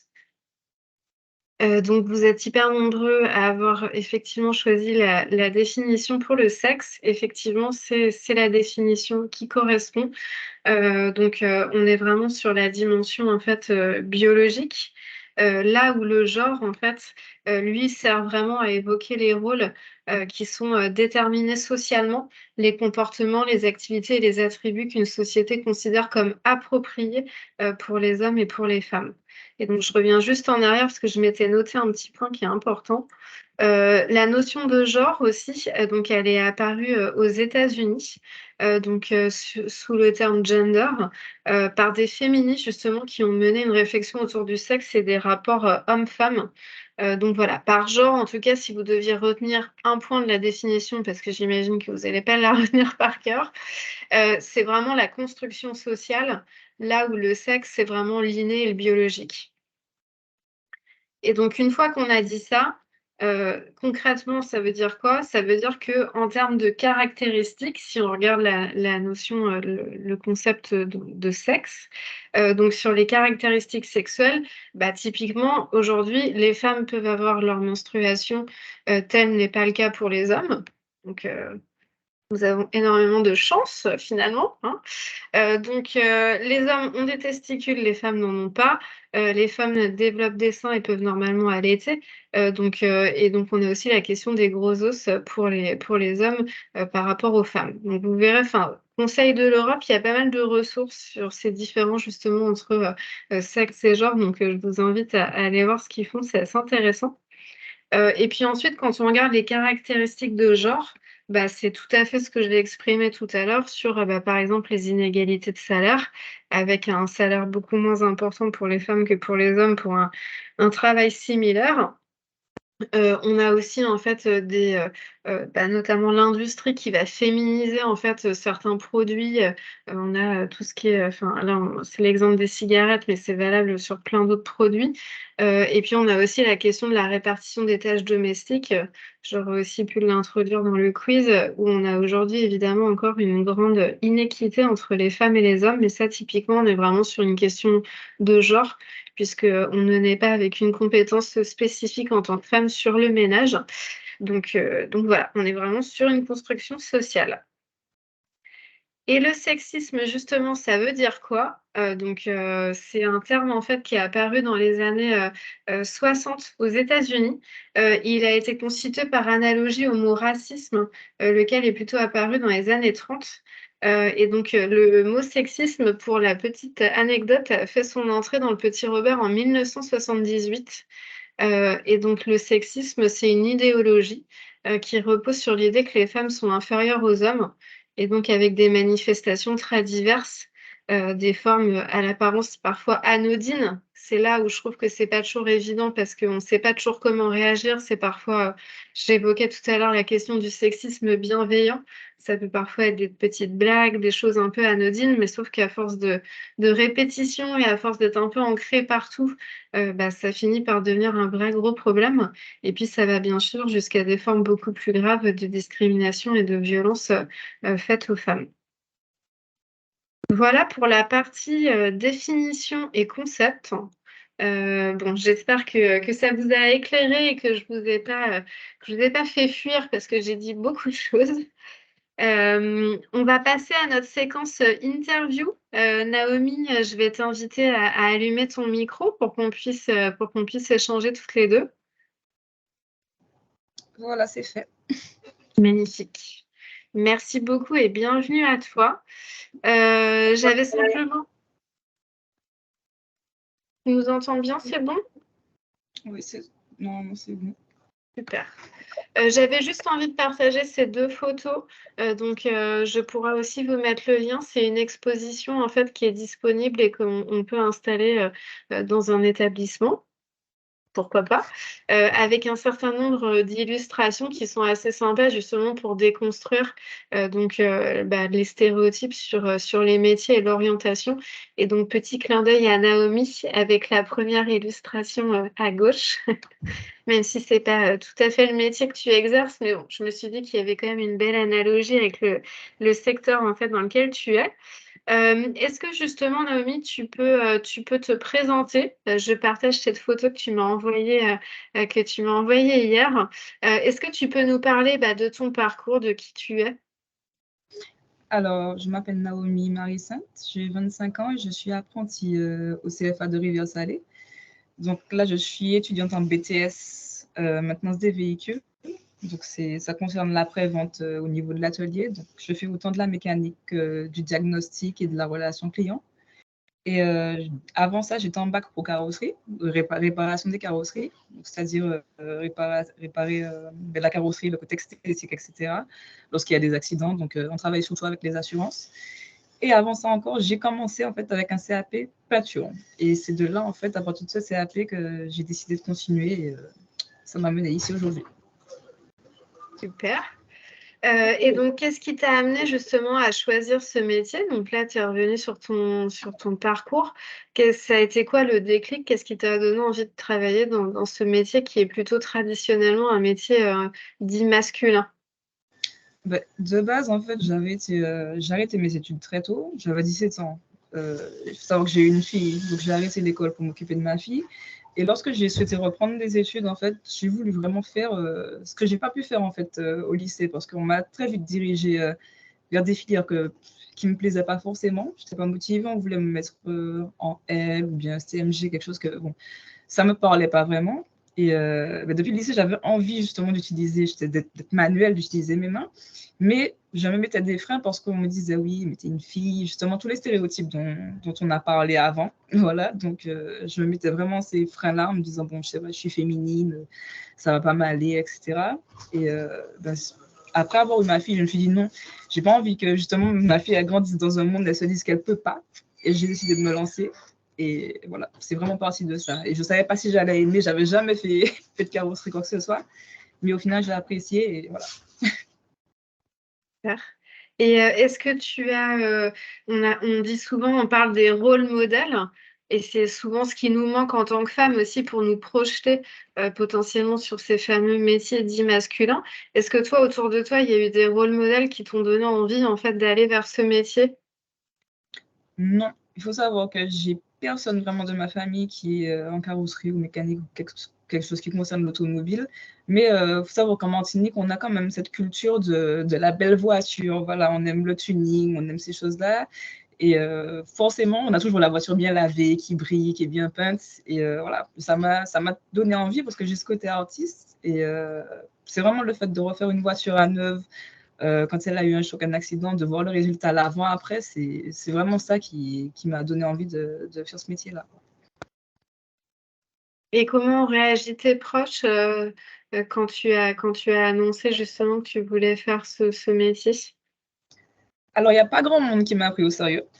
Pour le coup, ça a été très drôle parce que bon, j'en ai parlé à mes cousins. Carrosserie, t'es sérieux? C'est vraiment ce que tu veux faire. Ma mère, elle a rigolé. Elle s'est dit, bon, c'est vrai que j'ai un petit côté, pas physiquement, mais j'ai un petit côté garçon manqué. Je suis un peu sportive, machin. J'étais toujours en train de me bagarrer avec des garçons. Donc bon, elle a un peu ri, mais ça ne l'a pas choqué plus que ça. Mais c'est vrai que j'ai pas eu beaucoup de soutien au début. Et puis après, quand ils ont vu que voilà, ça marchait bien, que je travaillais bien, là, j'ai commencé à avoir du soutien. Mais au début, c'était vraiment pas évident. D'accord. Et quand tu as justement commencé ton apprentissage, est-ce que tu as eu des difficultés à trouver un employeur? Alors, j'ai envoyé des CV un petit peu par-ci, par-là, et j'ai eu une réponse, une seule. Et c'était du coup un monsieur qui était assez ouvert d'esprit, on va dire, qui n'avait pas forcément de préjugés, etc., qui avait déjà embauché une fille avant moi, justement. Et il m'a donné ma chance, en fait. Mais sinon, à part ça, c'était vraiment pas facile. J'ai pas eu de réponse, en fait, du tout sur les autres CV, les autres demandes. J'ai même pas eu de retour, rien. Donc, voilà. C'est assez compliqué de trouver, surtout quand on n'a pas d'expérience, on n'a rien du tout, on veut commencer, c'est très dur de commencer. D'accord, très bien. Et justement, on a pas mal échangé toutes les 2 sur le fait qu'au début, c'était pas évident, notamment avec tes camarades de promotion qui, parce que finalement, tu étais la seule femme dans le groupe. Est-ce que tu peux revenir un petit peu sur cette expérience, sur comment tu as été accueillie, en fait, par ta classe? Alors, autant en CAP, ça a été, parce que bon, ils étaient assez contents au final qu'il y ait une fille dans la classe. Mais en bac pro, c'est vrai que là, on monte un peu de niveau, on va dire, et là, les garçons commencent à se sentir un petit peu en danger, en fait. Parce qu'il faut savoir que j'ai pu faire le bac pro parce que j'ai été recrutée après mon CAP lors d'une remise de récompense par le CFA. Donc, j'étais major de promotion, et c'est là qu'une entreprise m'a repérée.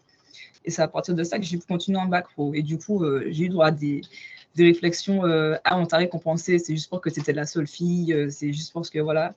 Alors que pas du tout, en fait. J'ai travaillé et du coup, les garçons étaient un peu jaloux, on va dire, de toute l'attention qu'on me portait parce que je travaillais bien. En fait, fallait que je fasse plus qu'eux pour prouver que j'avais le droit d'être là, en fait. Donc, voilà, j'ai eu des petits soucis déjà par rapport à ça quand même. Souvent, j'ai eu des petits accrochages, comme j'ai mon caractère, donc forcément.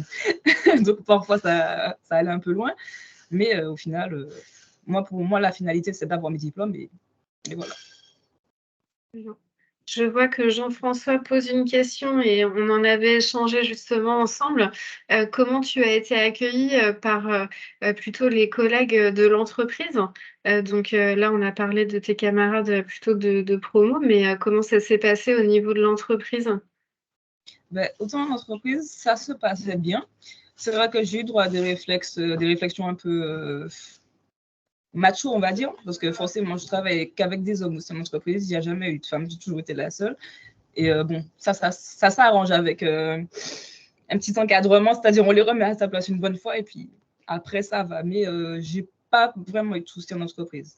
C'est plus au niveau de l'école où là encore, c'est voilà, les hommes sont plus, les garçons sont plus enclins à la discrimination qu'en entreprise où c'est quand même plus encadré, on va dire, parce que bon, il y a quand même un règlement, on est tous collègues, donc c'est quand même un peu plus respecté en entreprise. Très bien. Ok. En tout cas, si vous avez des questions, n'hésitez pas à vous saisir du chat pour aussi pouvoir les transmettre et puis je les lirai au fil de l'eau à Naomi. En tout cas, Naomi, tu as plein de bravos. Je vois ça, merci. Je les vois apparaître un peu au fil de l'eau, plein d'encouragement. Donc, c'est très chouette. Le titre de ton CAP, demande Louise. Alors, c'était le CAP peinture en carrosserie. Peinture en carrosserie, ok.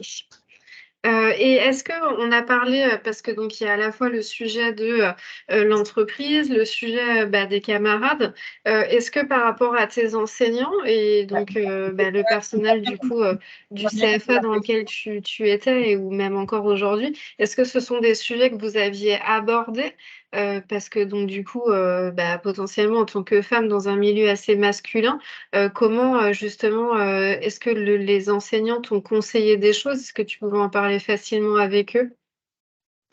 Alors, franchement, j'ai pas eu beaucoup, comment dire ça? J'ai pas eu beaucoup d'accompagnement forcément vis-à-vis des professeurs ou de l'équipe pédagogique parce que bon, je suis comme ça, j'aime pas forcément recevoir de l'aide. Mais j'ai eu quand même une professeure qui m'a expliqué que voilà, que c'est bien ce que je faisais, qu'il fallait justement montrer justement l'exemple et que de poursuivre. C'est elle qui m'a motivée vraiment à poursuivre de mon CAP jusqu'au BTS aujourd'hui parce que on en a besoin en fait. On a vraiment très peu de femmes et en fait, elle m'a fait comprendre que je devais montrer l'exemple en fait. Donc c'est ça qui m'a encouragée à pas lâcher. Mais sinon, c'est vrai que j'ai pas eu énormément de soutien de l'équipe pédagogique, déjà parce qu'ils n'ont pas l'habitude de gérer des situations comme ça, parce qu'il y a très rarement des filles qui vont dans ces sections-là. Je pense qu'ils ont été un peu pris aux dépourvus aussi. Et voilà, c'est pas nécessairement de leur faute, ils ne sont pas forcément armés pour des situations comme celle-là. Très bien. Merci Naomi. Et il y avait une question qui me fait penser justement à la slide que j'avais partagée juste à l'instant sur le fait des réactions des clients. Parce que justement avec le client qui a l'air d'être assez inquiet sur le fait que les boulons soient bien serrés, est-ce que toi aussi tu as été confronté à des réactions comme ça de clients un peu sceptiques ou à qui tu devais prouver ta légitimité ou pas? Alors en général, les clients sont très agréables, hein. Ils sont plutôt surpris, ils sont plutôt contents de voir une femme dans l'atelier. En général, s'ils ont des appréhensions, ils me les disent pas, hein, tout simplement. Au contraire, j'ai plutôt des réactions positives. J'ai même eu des clients journalistes, etc., qui voulaient même m'interviewer, qui étaient vraiment très contents pour le coup de voir ça. Et non, c'est très rare quand même qu'il y ait des réactions négatives. Après, souvent, c'est, comment dire ça? Ça arrive qu'il y ait des passages d'autres entreprises ou bien par exemple, les partenaires de l'atelier qui passent, qui font la réflexion ah, tu es une fille, qui sont un peu curieux. C'est plutôt la curiosité, en fait, mais c'est pas malveillant en soi. Ça peut arriver qu'il y ait vraiment un cas exceptionnel, un gars un peu, bon, comme ça arrive, quoi, mais c'est très, très, très minoritaire. D'accord, très bien. Je vois passer dans le chat que les femmes sont minutieuses. N'est-ce pas un stéréotype de genre? Je me demande. Alors, c'en est un, mais c'est un bon stéréotype parce que du coup, ça motive un peu les employeurs à nous embaucher parce qu'ils savent en fait qu'on a cette minutie supplémentaire que les hommes n'ont pas forcément. Je ne dis pas qu'ils ne l'ont pas tous, mais ils se disent qu'on a tendance à plus s'appliquer, qu'on est plus délicate ou bien. C'est pas forcément vrai, mais ça aide du coup. C'est pas négatif. De lever les freins pour se faire Voilà. embaucher, quoi. Voilà. Quand on avait échangé toutes les deux, tu nous avais partagé aussi ton souhait d'entreprendre, de créer ton propre garage. Est-ce que tu peux nous parler justement de ce projet? Alors du coup, bon, moi après mon bac pour carrosserie, déjà je voulais faire mon BTS, mais là encore, précision, j'ai pas trouvé d'entreprise tout de suite parce que je me suis prise un petit peu tard aussi. Mon contrat se finissait en octobre et les recrutements étaient déjà finis. Donc là, je me suis dit, bon, je préfère travailler déjà sur ma création d'entreprise. Donc, j'avais déjà cherché un local, vraiment une situation, je commençais une étude de marché, etc. Mais malheureusement, le local que j'avais trouvé, en fait, le propriétaire n'était pas sérieux. Pareil, un homme encore qui faisait de la carrosserie aussi. Et là, lui, il n'était pas sérieux. Et j'ai commencé, mais ça m'a empêché du coup de terminer, puisque bon, le local n'était plus vraiment disposé à m'accueillir. C'était devenu très compliqué. Donc, j'ai mis le projet en stand-by. Mais le projet en soi, c'était voilà, un garage de carrosserie, tuning, peinture. C'est vraiment le côté esthétique en fait, qui me plaît dans l'automobile. Donc, c'est vraiment ça. Et c'est un projet qui est toujours en cours. Je pense à la fin de mes études retourner dessus. Et tu disais que tu envisageais aussi potentiellement que dans ce garage, tu puisses embaucher en fait aussi plutôt des femmes. Des femmes parce que voilà, je sais que mon parcours déjà à moi n'a pas été évident et que je pense que si on ouvrait plus de portes, peut-être qu'il y en aurait plus qui viendraient aussi, qui se tourneraient vers ces filières-là. Parce que c'est clair que quand on CV et puis on n'a pas de réponse, mais au moins le temps de chercher des personnes motivées, des femmes qui savent vraiment ce qu'elles veulent et qui n'ont pas forcément l'occasion de trouver ces entreprises-là. Moi, j'aurais aimé être un acteur quand même de ça, quoi. D'accord. Et justement, peut-être une dernière question avant de te laisser et de conclure le webinaire avec la dernière partie. Quels seraient en fait, toi, tes conseils vis-à-vis justement d'une jeune femme qui voudrait se lancer dans le même métier que toi? Si tu avais un conseil à lui donner, ça serait quoi? De faire ce qu'elle veut réellement, de ne pas écouter, en fait, de ne pas se laisser parasiter par les autres, en fait, surtout de rester concentré sur soi-même et de ne pas, voilà, de persévérer. Surtout, c'est de la persévérance. C'est un chemin qui n'est pas facile, mais au final, c'est un métier qui rend confiante, en fait. On se découvre, en fait, à travers ce métier-là. C'est quelque chose qui vraiment permet de faire un vrai travail sur soi, de comprendre les choses, de voir aussi le monde des hommes autrement que le monde des hommes. Je ne considère même pas, parce que je suis dedans tous les jours, et je ne considère pas que c'est un monde d'hommes. C'est peut-être des métiers dits d'hommes, mais je ne considère pas que c'est un monde d'hommes. C'est des métiers que tout le monde peut faire, en fait. Toutes les femmes sont capables. On parle de oui, on n'a pas la même force, etc. Mais il y a des outils pour ça, il y a des choses, ça évolue. Donc, il n'y a aucune raison, en fait, de se mettre des barrières toute seule, en fait. Voilà. Tout à fait. Et en tout cas, on se rend compte, par exemple, sur la question de la force. Bon, déjà que souvent, c'est un sujet qu'on pose, la question des femmes sont moins fortes physiquement que les hommes. Bon, après, une fois, une personne que je connais qui travaille pas mal sur ces sujets d'égalité femmes-hommes m'avait dit une remarque que j'avais trouvée hyper percutante. Elle m'avait dit, mais on se pose jamais la question de la force physique quand, par exemple, on a des femmes qui sont aides à domicile, aides-soignantes, et qui doivent porter des corps, en fait, et qui ont aussi un port de charge extrêmement important. Mais curieusement, dans les métiers du bâtiment, de la construction, etc., par exemple, cet argument du port de charge revient systématiquement. Donc, c'est intéressant aussi de pouvoir un peu le démystifier. Et puis, en fait, tous les hommes ne sont pas non plus en mode mouse costaud, hein. Il y a aussi des hommes qui ne sont pas forts physiquement. Et en fait, quand on travaille la question du port de charge, elle est hyper intéressante à travailler pour les femmes et pour les hommes. Et des fois, en travaillant des sujets comme ça dans l'entreprise, finalement, on améliore aussi la qualité de vie et les conditions de travail des collaborateurs masculins. Donc, voilà. Non, je considère un peu un argument pour pour démotiver un peu les femmes aussi, parce que je ne considère pas que c'est un vrai argument, parce que je suis désolée, il y a des outils pour ça, quoi. Voilà. Donc, et puis franchement, il n'y a pas de On a des petits bugs. En tout cas, merci beaucoup Naomi pour ce témoignage. Et donc, je pense que tous les participants, en tout cas bon nombre d'entre eux, ont fait beaucoup de remarques très sympas et et te félicitent pour ton parcours. Donc, voilà, on te souhaite une bonne continuation et merci beaucoup en tout cas de t'être prêté au jeu de l'interview. Je poursuis donc avec la dernière partie. Donc, je vous rappelle qu'on se quitte dans une vingtaine de minutes. Donc, je vais terminer en fait sur ce dernier sujet sur mettez vos lunettes du genre. J'avais tout à l'heure dit chaussée, mais j'étais pas tout à fait sûre qu'on puisse dire chaussée pour des lunettes. Donc, j'ai modifié quand même un peu au fil de l'eau. Donc sur vos lunettes du genre, donc de nouveau une bonne nouvelle, parce que c'est quand même important aussi d'en avoir, et que je trouve d'ailleurs que le témoignage de Naomi, il est hyper positif aussi, et que c'est hyper intéressant d'avoir des témoignages comme ça, et qu'il faudra vraiment en avoir un maximum et les diffuser largement, et que ça contribue aussi évidemment fortement à réduire ces fameuses croyances limitantes et les stéréotypes de genre dont on a parlé tout à l'heure.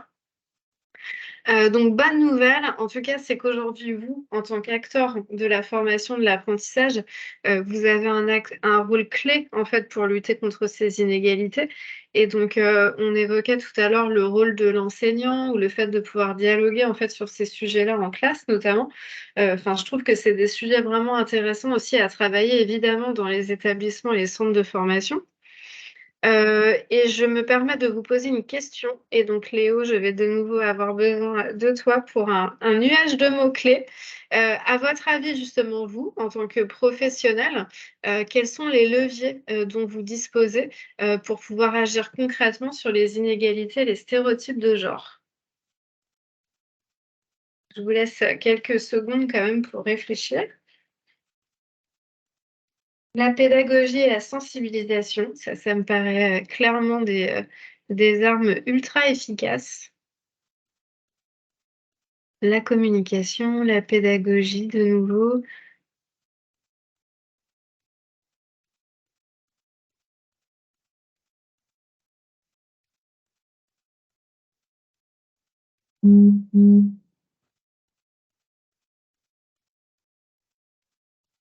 Est-ce que vous voyez d'autres leviers? Ah, ça arrive. J'avais un petit délai de latence.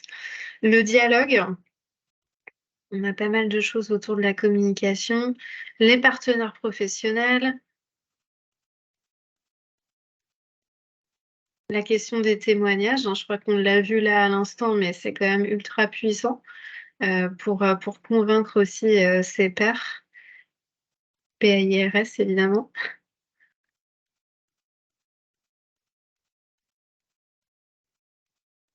On a énormément de choses autour de le mot communication apparaît de manière assez évidente. Des informations factuelles. Évidemment, c'est important aussi de bien objectiver ces sujets et c'était aussi le sens de tous les chiffres que je vous ai partagés, voilà, de rendre les choses aussi scientifiques finalement. On n'est pas dans de l'interprétation, on est sur des faits. Ça, c'est important aussi.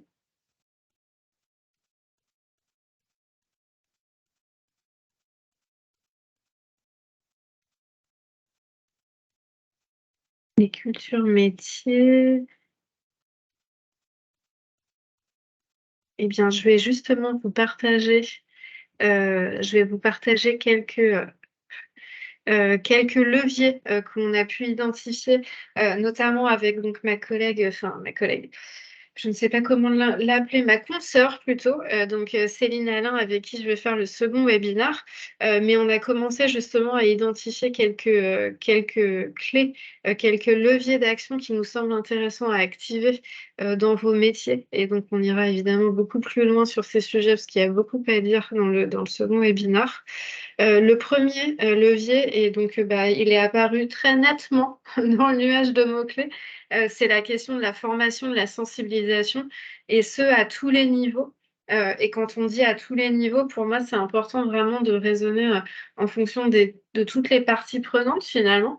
Et donc, on a et les apprentis, et le personnel administratif, et les enseignants, et les entreprises dans lesquelles, en fait, les apprentis, en fait, vont passer quand même plusieurs mois. Donc, on a vraiment cette sensibilisation, cette formation qui doit se faire à tous les niveaux sur ces sujets. Et les parents, tout à fait. Tout très juste, Pascal, parce que c'est vrai que évidemment, ça passe aussi par l'univers familial. Et donc, il y a énormément de pédagogie aussi à faire auprès des parents. C'est un levier qui est forcément super intéressant, mais pas toujours évident, j'imagine, pour vous aussi à travailler. Le deuxième point, c'est bien sûr d'agir sur l'orientation et que en tant que justement professionnel sur ces métiers de l'apprentissage et de la formation, vous avez aussi bien sûr un rôle clé pour faire passer des messages sur cette orientation non genrée et de déconstruire en fait un peu les mythes autour de l'orientation et de dire aux uns et aux autres et aux unes et aux autres que finalement c'est possible et de lever aussi les freins autour de ça. Même si bien sûr, il y a aussi des choses qui se passent en amont et que tout ne se joue pas à votre niveau, hein, évidemment. Mais en tout cas, ça se joue à plusieurs niveaux différents. Ensuite, ce que j'ai noté aussi, c'est le fait de lutter aussi contre les violences sexuelles et sexistes au sein des établissements. Ça me paraît assez évident que c'est aussi un sujet, évidemment qui est ultra important. Et quand on voit les statistiques, alors en l'occurrence dans les collèges et lycées, mais j'imagine que vous n'êtes pas forcément épargnés. Il y a un vrai sujet, sur ces violences en fait, faites aux femmes notamment. On se dit qu'il y a potentiellement aussi forcément des choses à faire, pour agir et pratiquer plutôt le zéro tolérance sur ce genre de choses. De pouvoir aussi intégrer l'enjeu égalité femmes-hommes dans les cours et éviter aussi les biais, parce que finalement aussi, à travers ce qu'on va transmettre dans les supports de cours, dans la pédagogie, vis-à-vis des élèves, on peut aussi évidemment transmettre pas mal de choses et pas mal de biais, parfois aussi cognitifs. On peut aussi reproduire en fait des stéréotypes à travers ce qu'on va proposer aussi aux apprentis. Il y a évidemment un enjeu fort de s'assurer qu'il y ait une cohérence aussi dans les supports pédagogiques et ce qui est transmis en fait soit bien corrélé en fait à ces enjeux de réduction des inégalités. Et puis ce qu'on voit aussi, c'est qu'il y a pas mal de sujets autour de la communication. Comment justement on travaille notre communication de manière responsable, que ce soit à travers la signalétique, à travers les campagnes de com, justement par exemple pour valoriser tel type de métier, ou à travers les affichages. Donc ça, c'est pareil, c'est un levier hyper intéressant aussi sur lequel vous pouvez agir assez concrètement. Donc voilà, quelques idées de leviers d'action sur lesquels on reviendra de manière beaucoup plus approfondie pour le prochain webinaire. Et puis j'avais envie en fait, avant qu'on se quitte, de vous partager quelques outils hyper concrets. Et j'ai eu justement le plaisir de participer à la fresque du sexisme il y a quelques semaines de cela. Il y a des ateliers qui sont proposés en fait, que ce soit en présentiel ou en distanciel un peu partout en France. En distanciel, du coup, sans limite, évidemment, on peut y participer sans difficulté en vidéo. Et donc la fresque du sexisme, c'est un outil qui dure 3 heures, qui s'appuie en fait un peu sur le même fonctionnement. Je ne sais pas si vous connaissez la fresque du climat. Où on est vraiment dans une idée de mettre en évidence un peu les causes-conséquences du sujet. La fresque du sexisme, en fait, fonctionne de cette manière-là. Donc, on a plusieurs séquences dans la fresque. Et ça nous invite justement à comprendre en fait le mécanisme. Ça nous invite aussi à travailler en fait sur la question des pouvoirs, la question de la répartition des pouvoirs. Ça nous invite en fait à travailler sur pas mal de sujets et en tout cas à bien comprendre comment tout ceci est articulé et tout ceci fonctionne. Et les fresques, ça fonctionne toujours avec des cartes.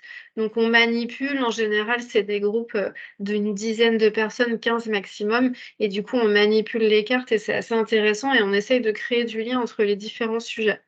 Et on a toute une séquence que je trouve assez intéressante qui arrive plutôt à la fin, où on nous demande, on nous attribue des cartes. Donc justement, par exemple, la carte éducation pour faire le lien avec vous. Et on nous dit, si par exemple, demain, vous étiez ministre de l'Éducation, ça serait quoi les mesures phares que vous aimeriez défendre auprès du Conseil des ministres? Et donc, en fait, vous travaillez en binôme sur des mesures en fait, que vous souhaiteriez proposer. Et puis ensuite, vous venez vous exprimer devant le groupe sur les mesures que vous avez choisi de prendre. Et je trouve que c'est intéressant dans la mise en mouvement et de se dire, mais comment on pourrait contribuer concrètement en fait, sur ce sujet? Et puis, il y a aussi un autre exercice, et puis après, j'arrête. Un autre exercice que je trouve hyper intéressant, en fait, on a des cartes et en fait, c'est une sorte de jeu de rôle Et en fait, par exemple, moi, je suis tombée sur une carte en mode bah, qu'est-ce qu'il y a? T'as tes règles aujourd'hui? Et donc, du coup, en fait, on doit faire une sorte de dialogue avec la personne en face. Et l'idée, en fait, c'est de déjouer, en gros, bah, la remarque sexiste et d'avoir, en fait, le bon niveau de réponse vis-à-vis de la personne, en fait, qui a cette remarque. Et du coup, c'est intéressant aussi de travailler là-dessus.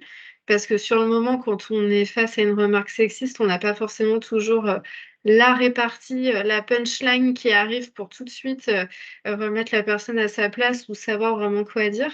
Et donc, du coup, c'est intéressant aussi de faire travailler bah, les personnes en fait sur qu'est-ce qu'on peut dire et comment on peut réagir quand on apprend des choses comme ça. Et donc, tout à fait, Rose, apprendre aussi sur la question des objections. Enfin, il y a énormément. En fait, ça se pratique et du coup, je trouve que la fresque du sexisme, pour ça, elle est vraiment très chouette. J'ai repéré aussi un autre outil que je n'ai pas encore eu l'occasion de tester, mais dont j'ai entendu parler plusieurs fois et qui rejoint justement le levier sur le sujet de la communication. Sur Balance ton stéréotype, comment communiquer sans. Et donc, c'est un atelier qui a été conçu par Cohésie en accord avec le Haut Conseil à l'égalité entre les femmes et les hommes. Et donc, l'idée, c'est justement de travailler sur comment communiquer sans stéréotype de genre. Et il y a un guide de communication qui a été émis, en fait, créé et rédigé par le Haut Conseil à l'égalité.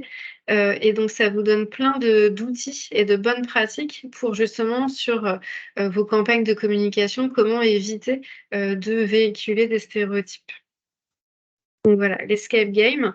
Et puis ce que je trouve aussi assez sympa, dont je vous ai montré tout à l'heure avant l'interview de Naomi, il y a aussi des expositions qui sont disponibles. Il y a pas mal d'expos en fait qu'on peut aussi faire venir dans son établissement, et qui permettent aussi bah, de justement mettre l'accent sur ces stéréotypes, d'inviter aussi, en l'occurrence parfois pour les plus petits, mais les parents à venir voir aussi et que ça puisse aussi être un support de discussion, d'échange et de dialogue. Et voilà. Et je trouve que cette exposition, ces clichés, je trouve ça assez sympa. À chaque fois, ça décortique pourquoi on dit ça, quels sont les exemples et quelles conséquences en fait ce stéréotype il peut avoir. Donc voilà, je trouve que c'est un mode aussi de pédagogie et de sensibilisation finalement à travers le dessin, l'illustration, qui peut être assez intéressant. Questions-réponses, on va avoir finalement assez peu de temps, comme de toute façon on s'en doutait. De toute façon, s'il y a des éléments en fait que vous souhaitez ou des questions que vous avez à poser, n'hésitez pas à les mettre dans le chat. Et comme on vous l'a dit, en fait, on s'engagera évidemment à y répondre et à vous apporter des éléments de contenu. Je vais redonner la parole à une personne du CARIFOREF pour que vous puissiez notamment, Linda, si je ne dis pas de bêtises, présenter notamment l'agenda et pouvoir conclure ce webinaire.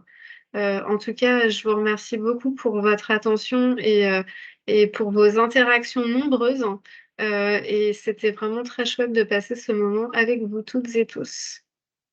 Linda, je vous passe la main. Oui, merci beaucoup. Effectivement, donc, on vous donne rendez-vous assez vite donc, pour un prochain webinaire qui vous permettra de retrouver l'agence Déclic, donc toujours sur l'apprentissage n'a pas de genre, mais cette fois-ci, donc, un webinaire qui s'inscrit en complémentarité de celui-ci sur travailler la mixité des métiers avec les jeunes, donc qui sera proposé, animé par le CARIFOREF Pays de la Loire et qui aura lieu donc le 16 novembre de 14h à 15h30. Autre webinaire donc, qui sera le dernier webinaire de l'année 2023. Donc, c'est un webinaire qui portera sur la mission 9, diversité et lutte contre les discriminations dans les CFA et qui aura lieu non pas le 7 novembre, mais le 7 décembre 2023, donc de 14h à 16h et qui sera porté par le CARIFOREF Nouvelle-Aquitaine, Cap Métiers Nouvelle-Aquitaine. Juste pour rappel, donc vous pourrez retrouver les replays, les supports des webinaires sur la page du site internet du réseau des CARIFOREF, donc qui s'affiche. Pour rappel également, pour ceux qui étaient là au précédent webinaire, vous aurez un accès prioritaire pour l'inscription au prochain webinaire, donc de novembre, puisqu'on vous réservera des places pendant une semaine. Donc, n'hésitez pas à vous inscrire rapidement. Par ailleurs, on voulait aussi vous rappeler l'importance d'accepter en fait de figurer sur la liste de diffusion du réseau des CARIFOREF pour recevoir les différentes informations donc, sur le programme de professionnalisation. Et cela vous permettra donc également de pouvoir recevoir au terme du programme de professionnalisation un badge pour attester de votre participation à ce programme. Slide suivante sur les kits ressources qui seront également donc disponibles sur le site 7 décembre. Je vois encore la question. Donc, c'est bien le 7 décembre pour le dernier webinaire. Les prochains kits ressources donc, qui vont être déployés également en 2023-2024. Donc, il y a déjà sur la page du site du réseau des CARIFOREF donc un kit ressources sur le sujet du handicap. Et vous voyez donc les kits ressources qui vont vous être proposés au fil des mois à venir. Donc, un premier qui va porter sur les sujets qui sont abordés, qui ont été abordés dès aujourd'hui et qui vont être abordés dans le cadre des 2 prochains webinaires sur la mixité, la diversité, la lutte contre les discriminations. Un autre kit ressources qui portera sur les freins périphériques et l'accès aux aides, puis la mobilité, puis l'accompagnement à la recherche d'employeurs pour les rupturants, puis un kit sur les sujets pédagogiques, cohérence de la formation, formation à distance, évaluation des compétences, et enfin la formation sur les droits et devoirs en tant qu'apprenti et sur la santé et la sécurité en milieu professionnel. Voilà, donc merci beaucoup de votre participation et on vous donne rendez-vous au prochain webinaire, donc en novembre. Merci beaucoup. Merci à vous. Je vous remets la slide avec les dates. Hop, voilà. C'est bien 7 décembre 2023. Hein. Il y a une coquille dans le mea culpa.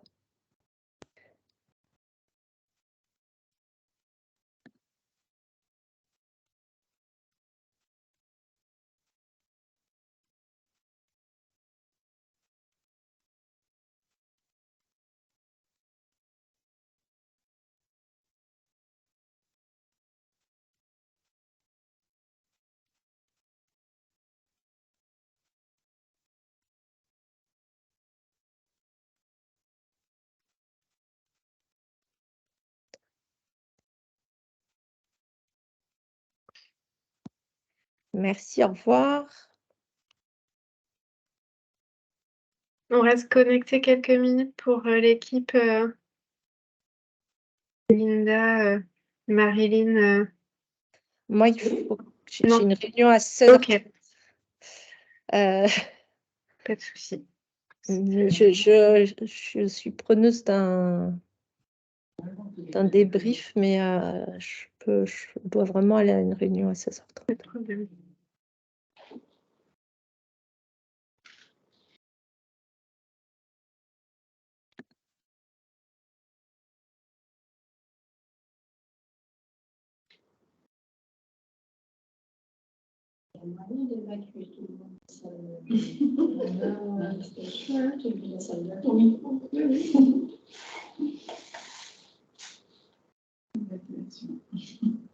Et alors, vous n'avez pas arrêté l'enregistrement? Oui, je fais ça tout de suite. Merci.